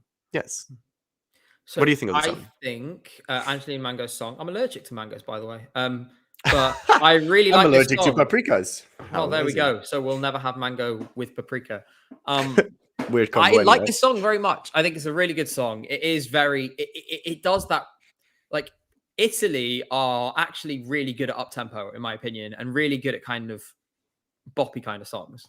I think the best Italian Eurovision entries of recent years have been the ones which are more up tempo. Yeah. No slight against Marco Mangoni, who was exceptional. But songs, if I'm thinking about my favorite Eurovision entries from Italy since their comeback, obviously Måneskin, Soldi from Mahmoud. I actually really like La Mia Città and L'amore femmina, going back a bit further. This is right up my street, and it's quite high in my rankings right now. I don't think it's going to win the contest, but I think top 5 again is a real possibility. I don't think at this point, especially seeing how Melfest is panning out, I think you have to say Italy is the strongest country in Eurovision right now. I don't think anyone can top them in terms of just the volume of quality in Sanremo, which is what happens when you have 60 or 70 years of tradition. Because this show, although I have problems with the length and I can't watch it all the way through, it's producing some amazing songs, and the streaming numbers are off the charts for this show. Mental. Like, it's ridiculous. Yeah. Some of the biggest female debuts this year globally are Sanremo. Like, it's just extraordinary. Annalisa and Angelina were in the top 10 or something, which is wild. Like in the world, which is, it's really insane. Italy just, it's so different. Like it's also a showcase of if you participate in Sanremo, then that's already a big achievement. Like not everybody is there to win, but you will be treated well. You will be seen as a big deal, and you know that you will come out of it as an artist in a better way. And like literally every single song, all 30, after they came out on the first day, were in the top 30 viral songs in Italy, which is wild. All of the 30 songs were literally charting in Italy. No other country would be able to do that. And that statistic baffled me the most, maybe. And it's really testament to how good I cannot come up with his name. The host really has done with selecting the songs and really Amadeus, exactly. Sorry, I don't know what I have with the names all of a sudden, but he's done so well selecting such young and new artists and really giving them a stage, and the quality really improved year on year on year. And I'm curious to see what happens next year because he's leaving. It could go wrong. It could. Like, it really could go wrong. But at the moment, he has left it in such a good state. And I'm sure, although I'm not very well versed in Sanremo history, I'm sure Italia, like as with all things, I'm sure it's had good phases and bad phases. And it would be great to hear from Italians in chat, but I'm pretty sure we're in a very good era of Sanremo right now, because it feels like the stuff that's coming through is just, it's just such a, the quality is just so good. The clear, the respect, the mutual respect between the artists and the hosts, the way in which the public buy into it. We've been talking about making a show, a national level show, the end goal, and then Eurovision taking care of itself. This is the prime example of that. And really, if I was the Italians right now, number one, I'd let Amadeus write any number on a piece of paper to get him to stay. And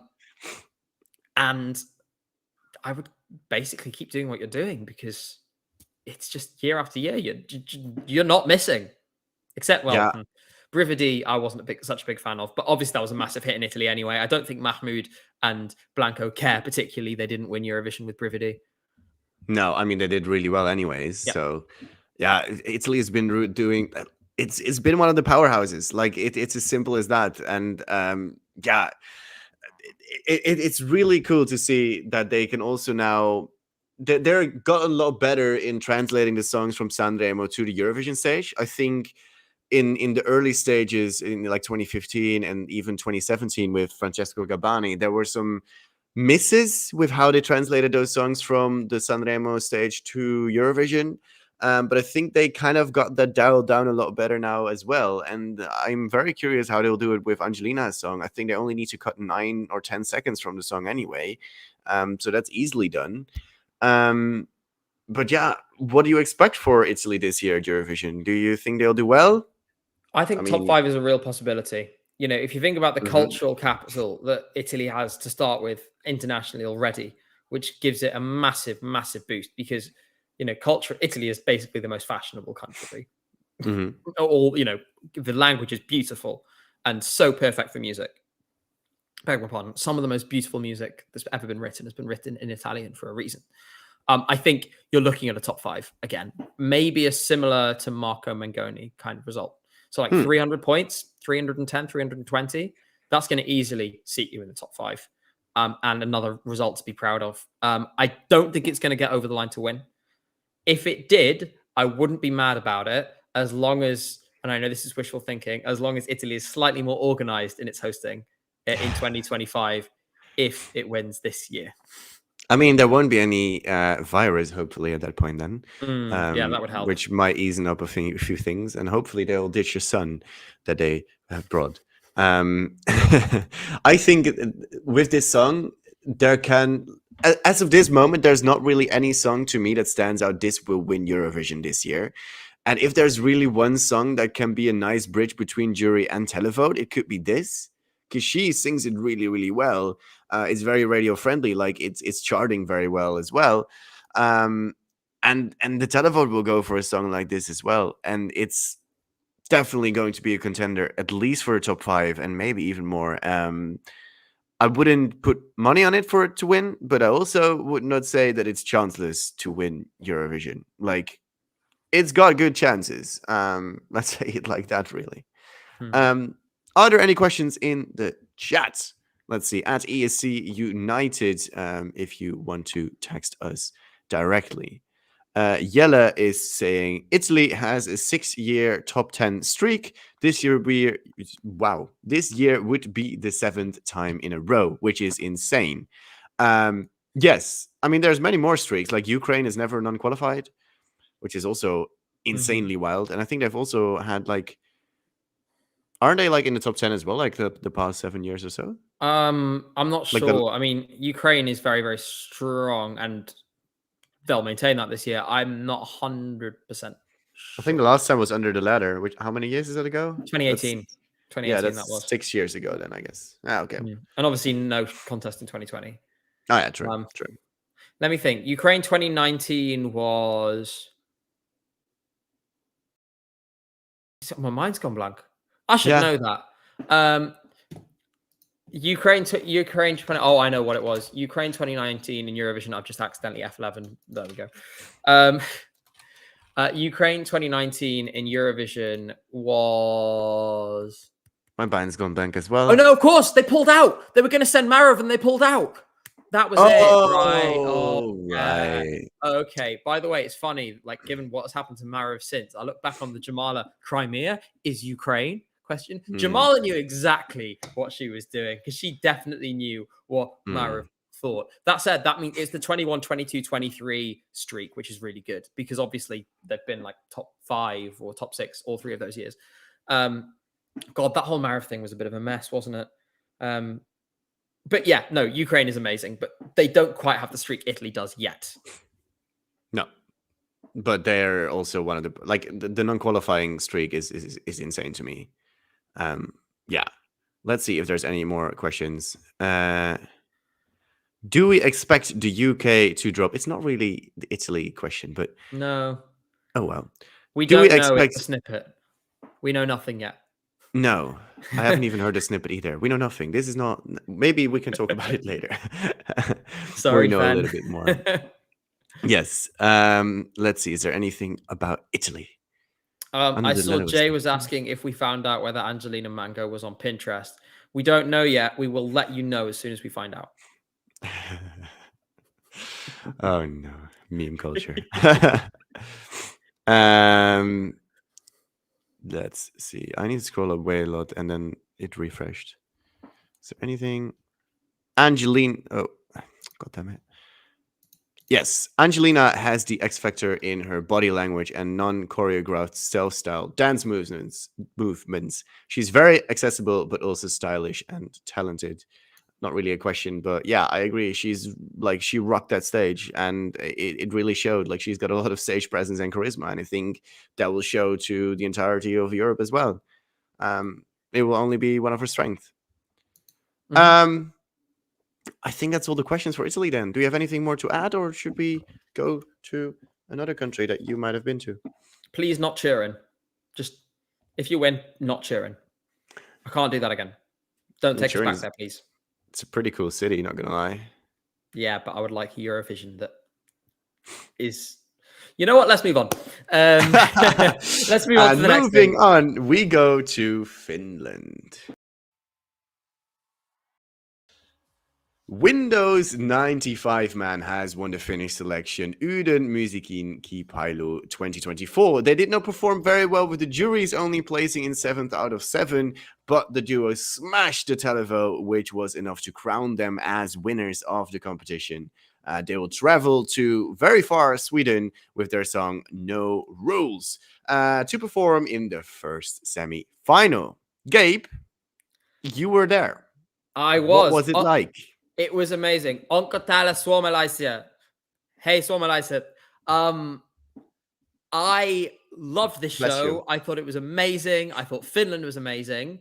Losing Paskana, which came second, hurt a lot, but No Rules was my second favorite of the selection. We should say that Windows 95 man is actually taking some time to consider whether he's going to participate. So it's very likely, but not certain yet.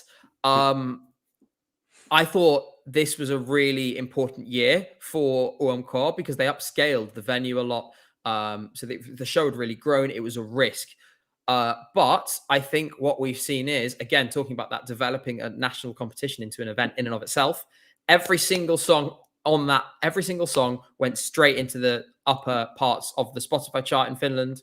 And when they were immediately after, I checked the Finnish charts just before we came on today. A bunch of them are charting in the top 40. So the acts have all done well out of this. And that's why the show itself is going to remain strong. In terms of the winner, it's naturally going to be divisive, but something like this was always going to be divisive. I really enjoyed it. I think it's a lot of fun. It's a bit of, it's a bit silly. It's obviously, like, it's not the most serious song in the world, right? But Windows 95 man is an entertainer, and that really showed. I think Henry Piespanen as well, who is the singer he's performing with, is a good singer. And I think they'll do pretty well. I think they'll qualify out of their semi-final, even though they're in the tough semi-final. And I think they're on for a potentially big televote score as well. This kind of music is really popular, basically, if you're between the age of 25 and 45, which is probably most of the viewers of the contest. So I'm really excited about this. I think it could be a lot of fun. Like I said, though, I was gutted to lose Paskana, which meant a lot to me as a song on a personal level. Like really, really, really a lot. And I know a lot of people felt like that. So, I'm grateful to have heard it. Sad it's not going to Eurovision, but sometimes that's how it goes. Yeah. What are your thoughts? About Paskana or about both? No, all of the above. Well, I mean, I'm kind of glad Paskana didn't win. I know it's got a really good lyrics, but I'm always a bit allergic to a basic trap beat. And then, like, a trap beat saps out the emotion of a song so much. Like, I think she can do a lot better if she really has, like, a violin orchestrated song or something in the next year or in the future. I think that could be amazing. Like, she was really good. So I kind of hope she comes back with a better song even. Anyways, with that out of the way, I quite enjoy Windows 95, man. I think I didn't see it coming that it would win, but seeing this performance, they literally were like, "Oh, I throw everything in the kitchen sink at it," and then they were like, "What should we add more? An egg made out of jeans? A jag? What? The jag? Yeah. The jag." I need to interfere here for a moment. Mike, don't share my address. I know you have it, but don't. I'll make up for it. Either way, what do we want more? We want a jeans coming from the roof, right? This is like a fever dream. Coming from the roof, then we detach it, and out of those things that got detached, we will have sparkles flying around. What will I do with it? Frantically turn around in circles. Why not? It's a visual and an audio feast, and it is amazing. It is such a wonderful thing to watch. It's maybe not the best song necessarily, but it's gonna do really well at Eurovision. Like, locals will see this, and if they can replicate that staging, even 50% of it, it will smash the televote. Like, it will get such a high score. People will be like, "Wow, what the hell was that?" I'm gonna pick up my phone for it and vote. And I don't think Finland has much to worry, even if they're in the tougher semifinal. And yeah, maybe not to the extent that Cha Cha did, but it will definitely be top 10. Yeah, I will pencil mark it in right now. Completely agree. I think it's obviously not Cha Cha Cha, but the biggest mistake that you could make would be attempting to emulate Cha Cha Cha. Like, you cannot, that happened organically because you made the conditions for it to happen organically. The way to make it happen again is to maintain the conditions, not to try and force it. And I do still think, on the basis of what we've seen, Finland is going to win Eurovision soon. I yapped about it for almost an hour. In my video about this. Like, I think they're on the right track anyway. This song is clearly going to do well. I think really it just shows that, you know, that I think there is a certain, I think Finns, we can look at now the recent entries and say Finns like energy and Finns like fun in their entries. Yeah. But they did show, because let's not forget, Sara Sipilä scored 203 points in the televote. They've shown they are willing to vote for ballads. They're willing to put their faith in ballads as well. So I think we will see that side of Finland in time as well. I just think some of the catastrophizing I've seen, some of the catastrophizing I've seen about UMK this week is a bit ridiculous. Like, everything's fine. Everyone needs to relax. Essentially, my point of view. It's going to be fun. It's going to make the final. It's going to do pretty well with the televote. Maybe a let 3, 13th or 12th place style result. And I think Finland will be very happy with that. I think if they got 3 figures with the televote, then they go, okay, yeah, we're happy with that this year. That's a nice place to go. I think you're underrating what locals will think of it. Yet to be seen in my wonderful series that will make a comeback of Locals React. Shameless plug 23. Subscribe to Roy PM.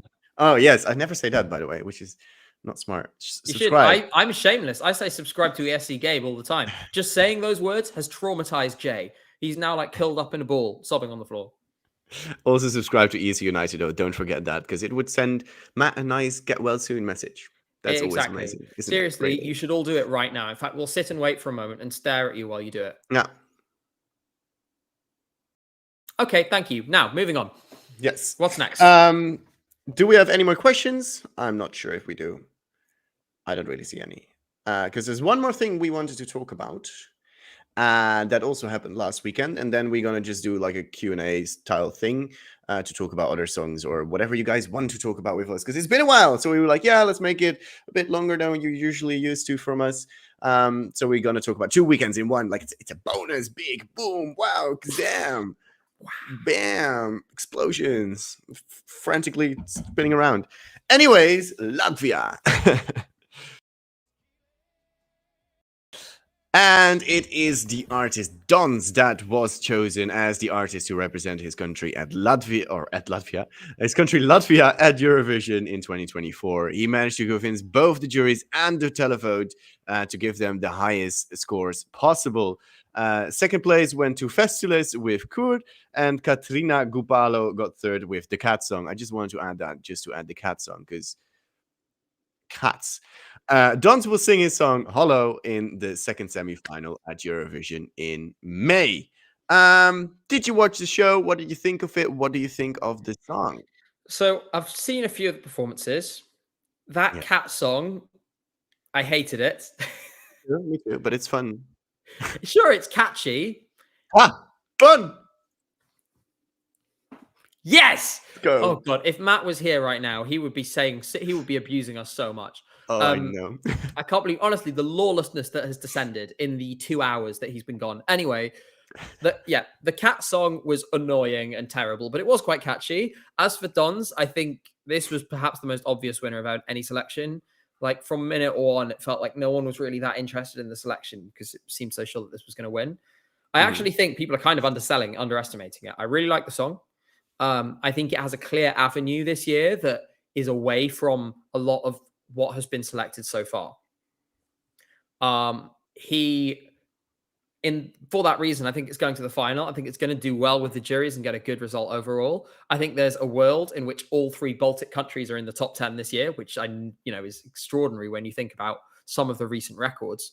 I just think that it's important that they look again at the staging and try and make him interact with the camera a bit more. They have some time to work on this now, of course, but the vocal is perfect. They don't need to worry about that at all. He could perform this tomorrow at Eurovision without a problem. Yeah. You just need to sort of look at the building around that. How can you embellish this performance with the staging without taking away from it? Yeah, I think you can see a professional at work when he's singing. Like the passion that he puts in the song really shines through as well. His vocals were really good. There was a bit of a disconnect, I agree, because he closes his eyes quite often. He does try to look at the camera so now and again, but if they really can work on that a lot better, I think it could be a very good ballad. Now, will a ballad be good enough to go to the grand final with televote only? That is always going to be a question. I do think if a ballad is good, it will always get through. Is this good enough, though? What do you think? Yeah. Well, I think it is good enough, firstly. And secondly, I think we have to avoid falling into the trap that people often fall into where it's like, oh, ballads don't get any televote. Yeah. There is a sort of inclination in recent years to be like, oh, only mad stuff gets televotes. Only up-tempo songs gets televotes, that kind of thing. It's just not true. In recent years, it has happened. For example, last year, like the televote went a certain way. That's fine for us to admit and say that, but that's because the kind of dual phenomena of Lorraine and Carrier was always going to eat it up, essentially. But there've been plenty of songs, ballads that have done very well with the televote. I mean, if you look at some of the recent winners in high places, things like Arcade, Voila, obviously Salvador Sobral. We shouldn't forget that the highest scoring song in Eurovision of all time is a ballad, where the guy just stood on a small stage and sung his song. So let's not underestimate ballads in the televote. Is this one good enough to get a big score? Probably not, but it's, I think, going to be in the sort of Alika Bridges position where it gets through fine, comes away maybe a little bruised in a tough semi-final, qualifies fine, gets a lot out of the juries in the final. As a result, gets a good result. That's where I see it going. I don't think it's going to be a massive televote score in the final, but it's going to do well enough and it's going to have enough jury support that it'll do just fine.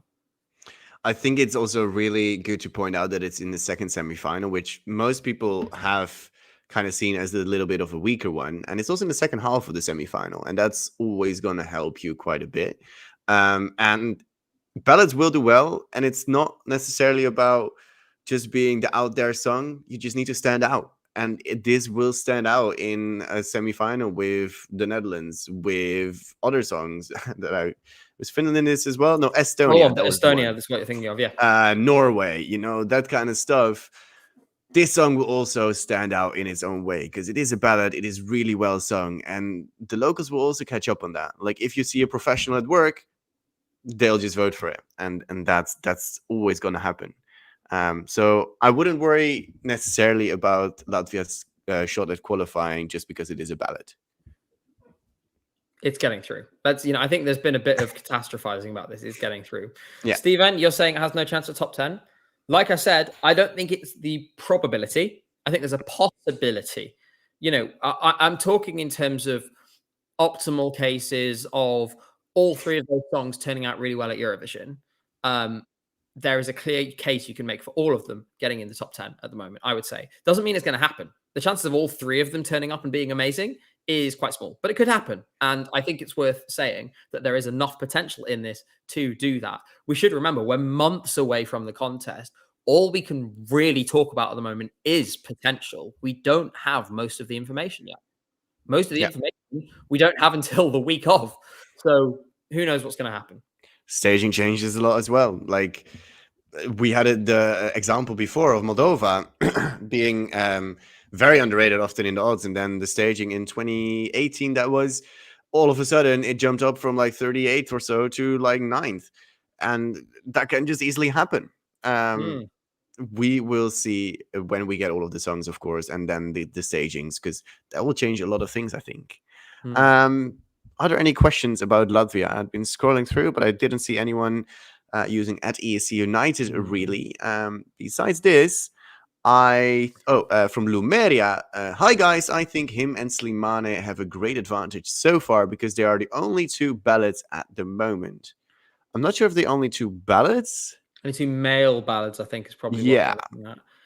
I think there is something to this, but at the same time, we still have to assess the songs on their strengths. Neither Latvia nor France are going to win the jury vote. I think both of them will. I think France has more of a chance than Latvia does, but neither of them are looking, I would say, likely at the moment to get into the top 5. So there's more to come. I think you can look at it at this moment and reflect and say, well, for Luxembourg, Crick clearly would have been the better choice, because instead of entering into a crowded mid-tempo pop field, which is where Tally finds herself, you would have had a sort of Bond theme, slow female ballad, which it would currently be out on its own and have a much clearer window. Like, think about things like Tamara Tedevska for a really extreme example of when a sort of female ballad really shines. I think that kind of thing would have been maybe possible with Crick, with the right kind of work, with the right kind of revamp, right kind of staging. But again, I think we have to realize and remember, we only have half the songs. A lot of the remainder are internal selections. Yeah. So we could have ballad, there will be ballads to come. I think it might stay sort of ballad light this year, but there's going to be more of them. There will be more competition.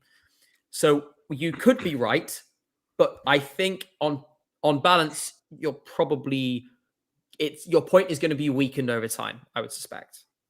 I think usually the internal selections are more ballady in general than the ones that get chosen through a national final, because Telefo and stuff. I think mostly it's the ballads are usually from, the Netherlands was usually a ballad country, but we're not that anymore. Well, I say that, but it's only one song, and we still need to hear it. Joost Klein is not bringing a ballad. I am excited about that. Yeah. Oh, it's so wild that we're sending him. I'm very happy with that. What does Latvia have to do to its staging is what Galactic Damien is asking. You already said about some camera angles. Do you have anything more? Yeah, he needs to be less wooden, because he's very wooden at the minute. I think part of it is deliberate. He's trying to give this sort of very like lonely vibe, but I'd like to see a little more emotion. It's difficult. I know he's a very experienced performer, so it may be that means his ability to adapt and be flexible is slightly less than somebody who's very new. But it needs to be less wooden. It needs to be more expressive and more engaging. We need more eye contact with the camera. We need to see a bit more emotion on his face. That would really elevate it for me. What do you think? What are your thoughts? Yeah, I think we really need to work on the camera angles and the emotion, like you said. I think the fog really works, but it also really worked because the stage in Latvia was a bit smaller. So we really need to see when you upscale the staging, how that will work. I do think you need to have a bit of that haunted, sinister vibe going on. So fog would definitely be a good idea, but it also distances the singer a little bit more sometimes. Although sometimes it also makes it more intimate. Think about Portugal 2 years ago with, I keep forgetting a song name, Saudade Cidade, of course, which is a totally different song, but like fog really can help sometimes. I don't think you should use fireworks in this necessarily. No, I think probably not. No. Maybe even like some sparks would probably be too much. It would just cheapen it. Sometimes pyro makes it worse. You should just keep it classy. I saw that. Straight to horny jail. Behave yourself. We're all judging you. Okay. Are there any more questions? I see a lot of comments, but not necessarily questions. We can move on to more open stuff because we've had all the points we wanted to talk about. We wanted to include 2 weeks, and then I know there's way more songs that got released, but we were like, we have to draw a line somewhere. So we're like, yeah, let's do the past 2 weeks and then talk about everything a bit more freely. So David is asking, great job on the stream. Thank you very much. Are you going to watch all 388 San Marino options? Gabe, are you going to torture yourself with that? No. Like, do you think I'm going to do 5 semifinals in 4 days? Fan. You're a fake fan. I can't face it again. I might watch like one semifinal and I'll keep an eye on my Twitter timeline for the most bizarre performances. But even watching a lot more this year than I have in previous years, no,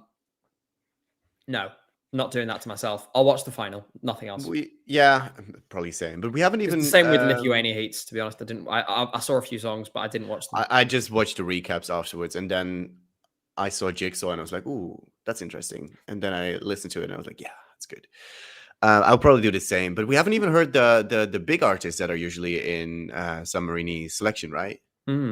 They've brought that back, which is probably a smart thing to do, because it means that they get the exploiting deluded idiots for money, and they get a decent performance at the end of it. I think we can all agree Achille Lauro was a lot better than Pete Jacks, for example. The one I'm looking out for is Megara, and I've heard the song, and it's very similar to Arcadia, but most people haven't heard Arcadia, so that doesn't matter.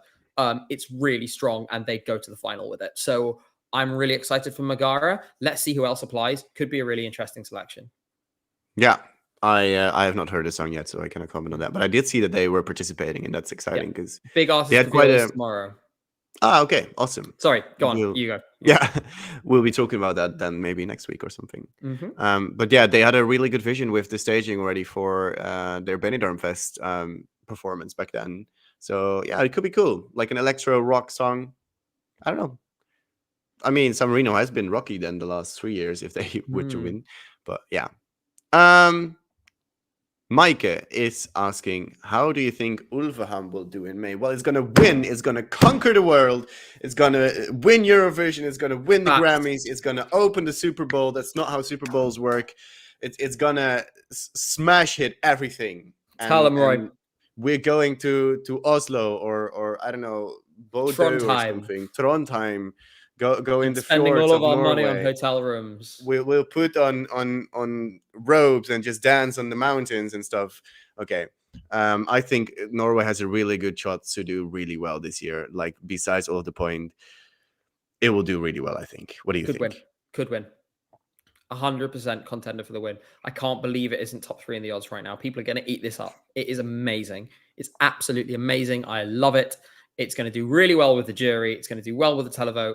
Could win Eurovision. Amazing, brilliant, no notes.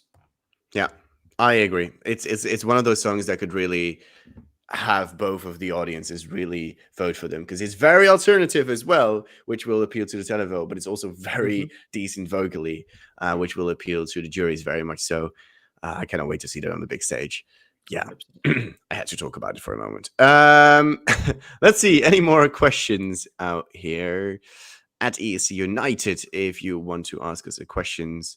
Let's see. It is Collins asking, what do you guys think of the overall quality of the national finals this year? A lot of people are saying the selections have been weak. What do you think? I don't think it's been... To be honest, I think I'm going to do the really boring answer.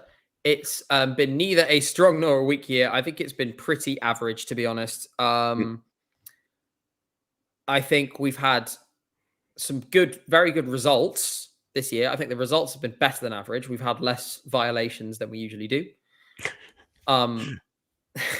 But I think the selections are about normal. I've enjoyed, actually, to be honest, if anything, I've enjoyed them slightly more than I normally have. I think overall there's been a trend over the last 5 to 6 years that a lot of selections have professionalized and improved a lot. Spain is a great example. Spain, Finland, Lithuania, those kinds of countries who've really taken a step forward. Norway, in my opinion, has been really strong this year too. So yeah, I disagree on this occasion. I don't know. I think a lot of the selections have had the one or two gems in there. I think overall, it's really hit or miss. Like Ukraine overall was incredible. I think it's really underrated because it got so overshadowed by one big favorite, really. But overall, all those songs were really, really good. Italy as well. Like in general, the quality was really strong, and even Finland. Like you didn't have that one big favorite like Cha Cha Cha from last year. Excuse me. But I think overall, all of those songs were really elevated to a higher level, maybe. So I think overall, maybe the quality in some shows were better, and then in some others, you just had one or two highlights that really dragged up the average a lot. No, I would say so. I mean, Vidbeer is a great example of it as well. Just the fact they even managed to run that show, given the amount of constraints placed on them, is incredible. Obviously, they had a lot of problems with it this year, but it wouldn't be Vidbeer without it being total chaos. Ukraine's whole USP in Eurovision is the national final being a total disaster, but producing an amazing result. That's what they do. And honestly, if I was Ukraine, I wouldn't change a thing because it's so much fun. Yeah. I was looking for a new question, but yeah, you're right. I always love Vidbeer. It's one of my favorite selections, actually. Like, I love the Ukrainian music scene in general. Like, so much quality stuff. Even the ones that didn't do so well. Like, my favorite got last place. Let's reel it in. I mean, my favorite didn't even make it from the wild card, so that's even wilder. Yeah, which was Svoya with Little Angels. Stream it. It's good. Next question. So bind. With what we have in the first semis, first half already, and what we are expecting from the rest, do you think Ireland might get overshadowed and be too obscure? Do you want to go first, or do you want me to? I can go first if you want. You go. You go. I was looking at it earlier as well, and I was like, yeah, I love how Ireland goes for something very different. And very risky, but you got now Luktak and also Teresa and Maria and Serbia. I mean, I've not heard the Serbian songs, but what I've been hearing is pretty good.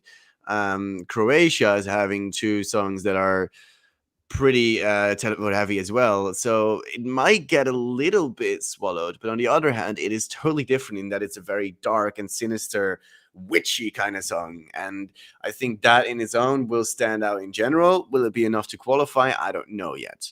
But it is already amazing that Ireland is taking such a risk, because without taking that risk, they would have definitely not qualified. So, yeah, I'm still optimistic, but I also realize that it's still not going to be an easy battle for them. I think I agree on most fronts. I think it's going to be tough because of how difficult the semi-final is. They are a strong act, and in my opinion, whether you love the song or hate it, and I think it is a bit Marmite, you're not going to forget it. You're going to see that and you're going to remember it. And if you like it, you're going to pick up the phone and vote for it. And because of that, I think it'll go through. I hope it does, because the last thing I would want would be for this to not work for Ireland, for them to go back to, the cookie cutter waste of space pop that they've been doing the last few years. This is such a positive step for Ireland. All they have to do now, in my opinion, if they fix their disastrous national final, we might start seeing some really good stuff. For now, I think that, to be honest, in terms of the health of the contest in Ireland, it's really important that Bambi qualifies. I think they will do that. I hope you're right. I still wouldn't want to put my hand in the fire for it, but yeah, I hope so too, because Ireland really deserves a good result again, and taking a risk is really what you should be doing and not doing the normal stuff again. So I hope they can do it. Are there any more questions? Let's see. Are there any more questions about the stage? This one is, let's do this singingly. Eurofan SF is asking, the stage in Malmö will be radically different. How will this impact staging ideas, given most shots will include the audience appearing behind the performance from all camera angles? It's getting late, isn't it? Yeah. Did you even click the what the question was, or? Yes, and I think Eurofan SF, that we are going to see some interesting surprises from this stage. I think we may see things like screens coming down from the ceiling and so on, that kind of thing. So how will this impact staging ideas? I think people will be conscious of it. I think we might see a couple of times that we get things like the brunette platform that we had in 2023. Looking further back, remember in 2018 when they didn't have an LED screen, Michael Schulter brought a projector, and that thing behind him that he was projecting on, you didn't see it outside of the arena, but I was there and saw it. They actually inflated it on stage in that 50-second gap. It was a massive inflatable screen. You might see some things like that because there'll be an incentive, because it's the most open stage ever. For some songs, they're going to want to really close it down. You can either do that by moving the performer to the very front, to the bit that juts out at the front, or by placing things on stage around them to shrink it. What this means is, for people in the arena, I wouldn't go too far forward. I would try and aim to be towards the tip of the cross rather than right at the front, because I think you may actually not see a few acts if you're right at the front. Yeah, fair point, I think. I also think that they will figure it out. Like every single time. What I want to say is, like, the delegations have done this a couple of years now. They know how to work with camera angles and stagings and making it look good on camera, and they can already play with their ideas. They've gotten all of the sketches probably from the stage. They know what they can and cannot do. The ones that selected their song can already think about the staging, probably already worked on it as well. Might have even sent a few proposals here and there to the EBU. Who knows? And then when you're at Malmo, then we will see if they will all work or not, and that'll be fun. At least there won't be a spinning sun. I mean, like, we don't know. Slander is going to be a theme for another year. This is going to be our third year of. We really shouldn't. They did. No, okay. I wanted to give them a compliment. It's a beautiful. Food was good. The food was really good, actually. We went to that. What was that again? Were you there? We went to that nice restaurant with Matt. We all went and got dinner. Yeah, with Melanie, with Sean. Yeah, okay. Mm-hmm. Yeah, really nice. Yeah, cool. Nice city. Weather was great. Definitely. Maybe wouldn't use it as a host city again. Scenery was great. Mm-hmm. Really beautiful. Saw some very good things. I was there last summer as well, actually. Yeah, and obviously Italy's a gorgeous country. Yeah, and amazing food. Like pizza, so good.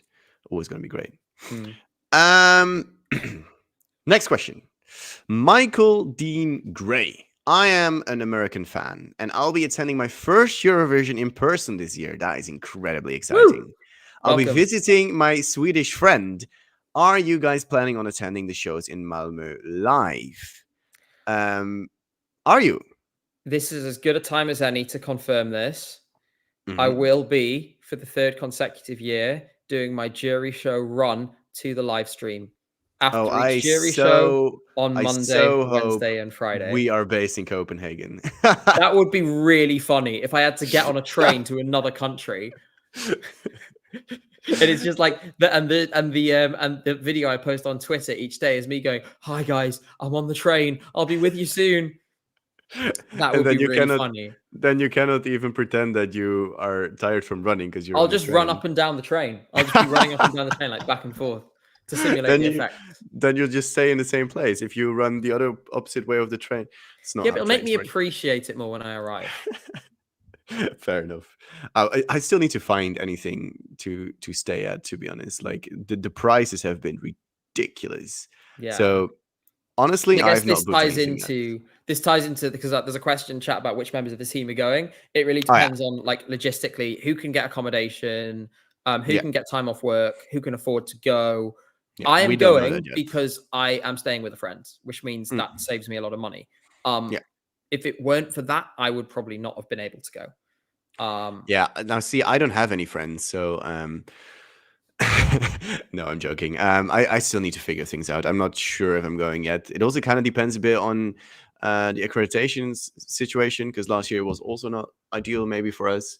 And yeah, I've not fully decided yet, I guess, if I'm going or not. But I think I'm inclined to say yes, but I need to see how I'll work things out. Roy, Yes. please, I'm begging you. We already have Sean's off in America, Yeah. and obviously Matt's unwell, so he's not confirmed either. Yeah. Like, our work is going to be me on a stream by myself for the whole week. Hi guys, it's Gabe again for the 17th time this week. I will just find a box with an internet connection, and then I will make it. It will be fine. It will happen, hopefully. We'll make it happen. We'll make it, Yeah. no matter what, we'll make it work. You'll see us in some form at the contest, no matter what. Yeah. And else I'll just send you a cardboard cutout of me, and you can just pretend that I'm there. We should do that for Sean, actually. True. Well. That would be fun. Julie Frost is asking, I don't have tickets. Do you think more will be on sale? Firstly, I don't think you necessarily need tickets to have a lot of fun at Eurovision. Like, I have never been to a grand final of Eurovision. I've been to the shows in Italy, to the family shows, just to see them all perform indoors. But I mean, the show is kind of catered towards the television screen and the cameras in general. Like, yeah, it will be fun to be in there for the atmosphere, but you really don't need it. And even in maybe not Italy. Sorry, I'm not bashing Italy anymore. But last year in Liverpool, there was a really, really, really great place where they had a Eurovision village. It was like nearly a big festival terrain with like 2 big screens, or even 3, I think. And basically, you could get tickets for that for €5 or £5. And everybody was there, and everybody was having such a wonderful time, and it felt like a festival, like you were watching with so many people who love the same thing that you do, watch the same thing together. You cheer for everyone at that moment, and it's just such a wonderful celebration. So even if you don't get tickets, Eurovision Village is usually going to be your friend, and it was really amazing to be there last year. For sure. I think you're completely right. My advice, to be honest, would be the optimum way to do Eurovision is to watch the shows live on TV as they were intended. Whether you're in the host city or not, get a bunch of friends. I did this in 2022. You were there, Roy. We did this at my Airbnb in 2022 for the final. There was about 15 of us. We all just sat together and watched the show. And to be honest, that is one of my most treasured Eurovision memories. Being in a room with a small group of people who I really cared about. A few drinks, few snacks. Always good. Exactly. It's good to go. I went to the grand final once in 2017, and I don't regret going, but you will have a better experience watching it on TV and going to the rehearsals in the arena, in my opinion. Especially the jury rehearsals, you get exactly the same thing. And they will be in full outfits and everything. So you'll see it exactly, especially on the Friday night, as it's meant to be. And it saves you a lot of money as well. Yeah, definitely. And yeah, if you don't, and what the other thing I'll say is this, because I see someone in chat saying, I wish I had friends who watch Eurovision. That night in 2022, in that room were several people who I'd met for the first time that week. Yeah. You know, and some of them have become my closest friends, you know, like a couple of people who I met that week. A good example of this, I went to see City Zany perform live in the square. I met Orna and Charlotte. You may have seen Orna in my last video when I was in Finland. And they have become some of my closest friends, and I just bumped into them. It just happens that week. It's like being in the first week of uni. Everyone's friendly. Everyone's in a great mood. It's so easy to talk to people because the atmosphere is so nice. It is the most wonderful thing. So I would really encourage you to go, and honestly, you'll probably make friends there. Yeah. It's a really wonderful experience. Especially in Liverpool, they really went all out with it. Like in every single club nearly, they had some Eurovision stuff going on. So you can easily party in a place as well if you want to do that as well. There'll also be smaller clubs or bars that will watch the live performances or the grand final, moreover.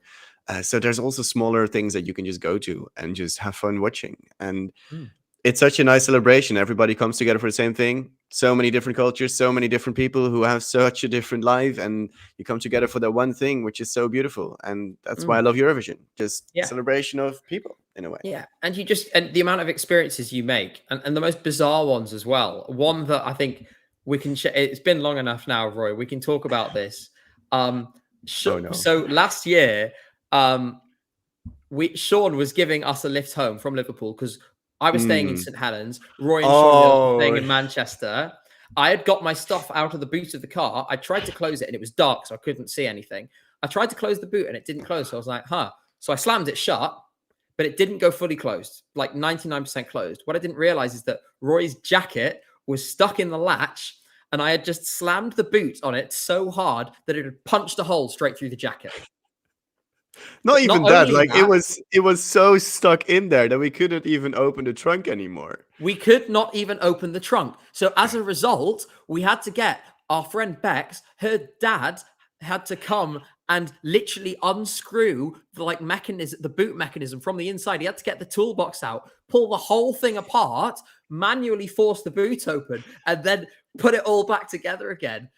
The pressure was on because Sean was selling the car in a few weeks because he was about to move to Canada. Yeah.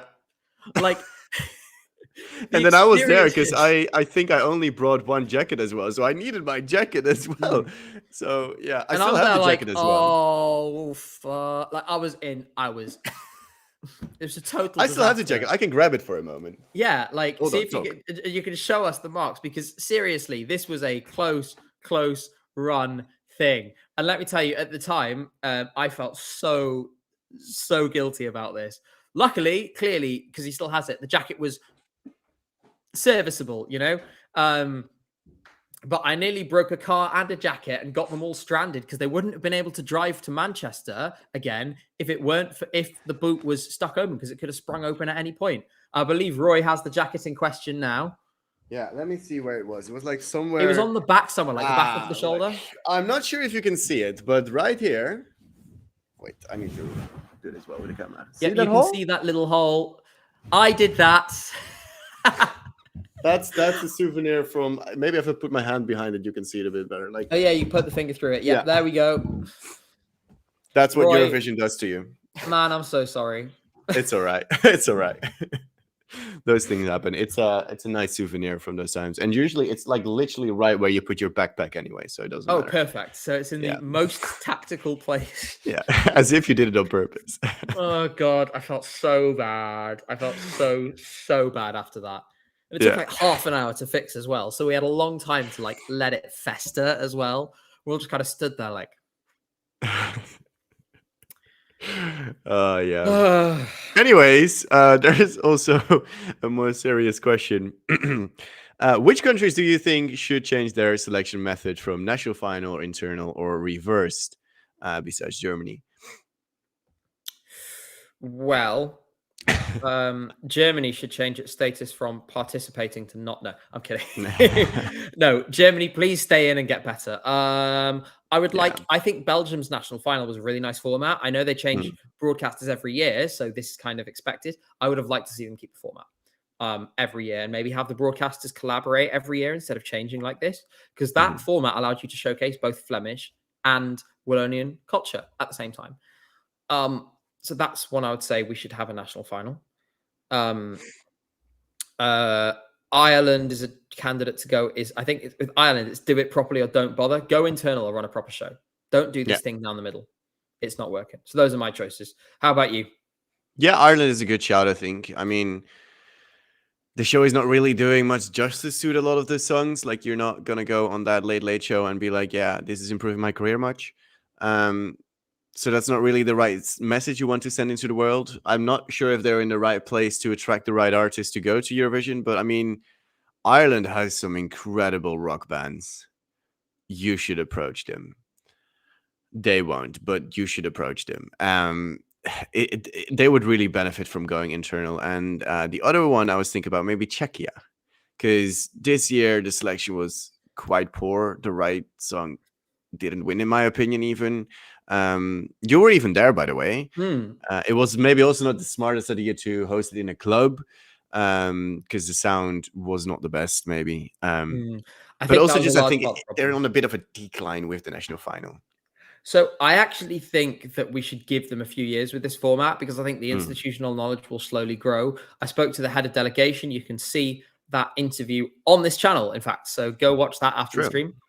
And there's a clear direction of travel here. They are trying to build this up. They've built good links with the industry now in Czechia, and they have quite a lot of respect. People take the delegation seriously, and they have a really good record of fashioning a good performance, right? Vesna, everyone was catastrophizing about Vesna after their first performances last year.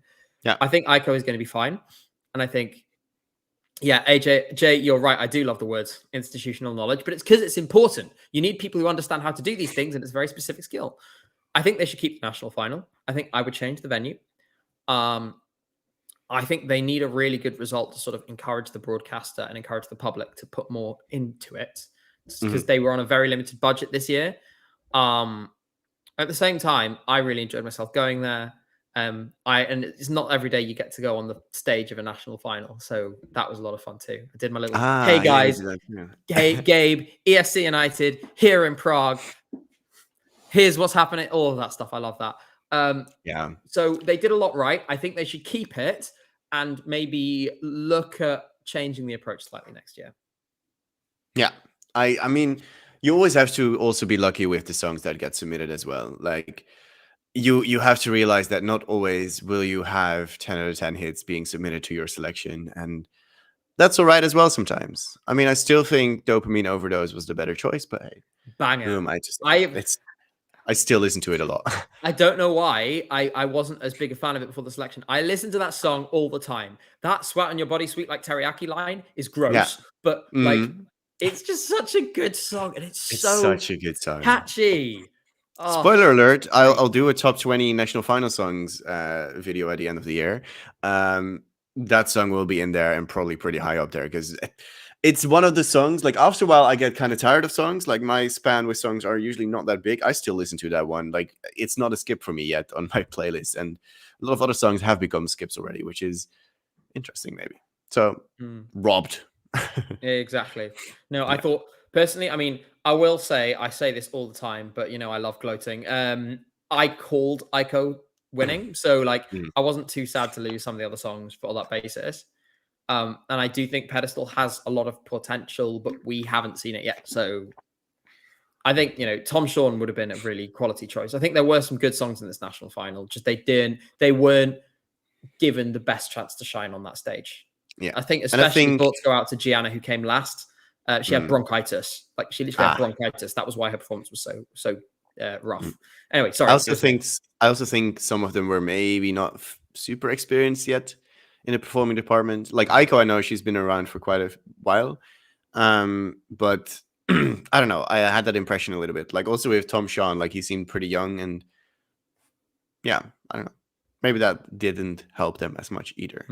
I don't know. This question has been popping up for a few times. It's a bit easy to tell, but do you have any songs at this moment that you think are going to non-qualify? Malta. Really? Sorry, Sarah. It's not happening. It's too generic. But Spain did so well. This is this is not Chanel. No, it's not Chanel, but it's a better slow-mo.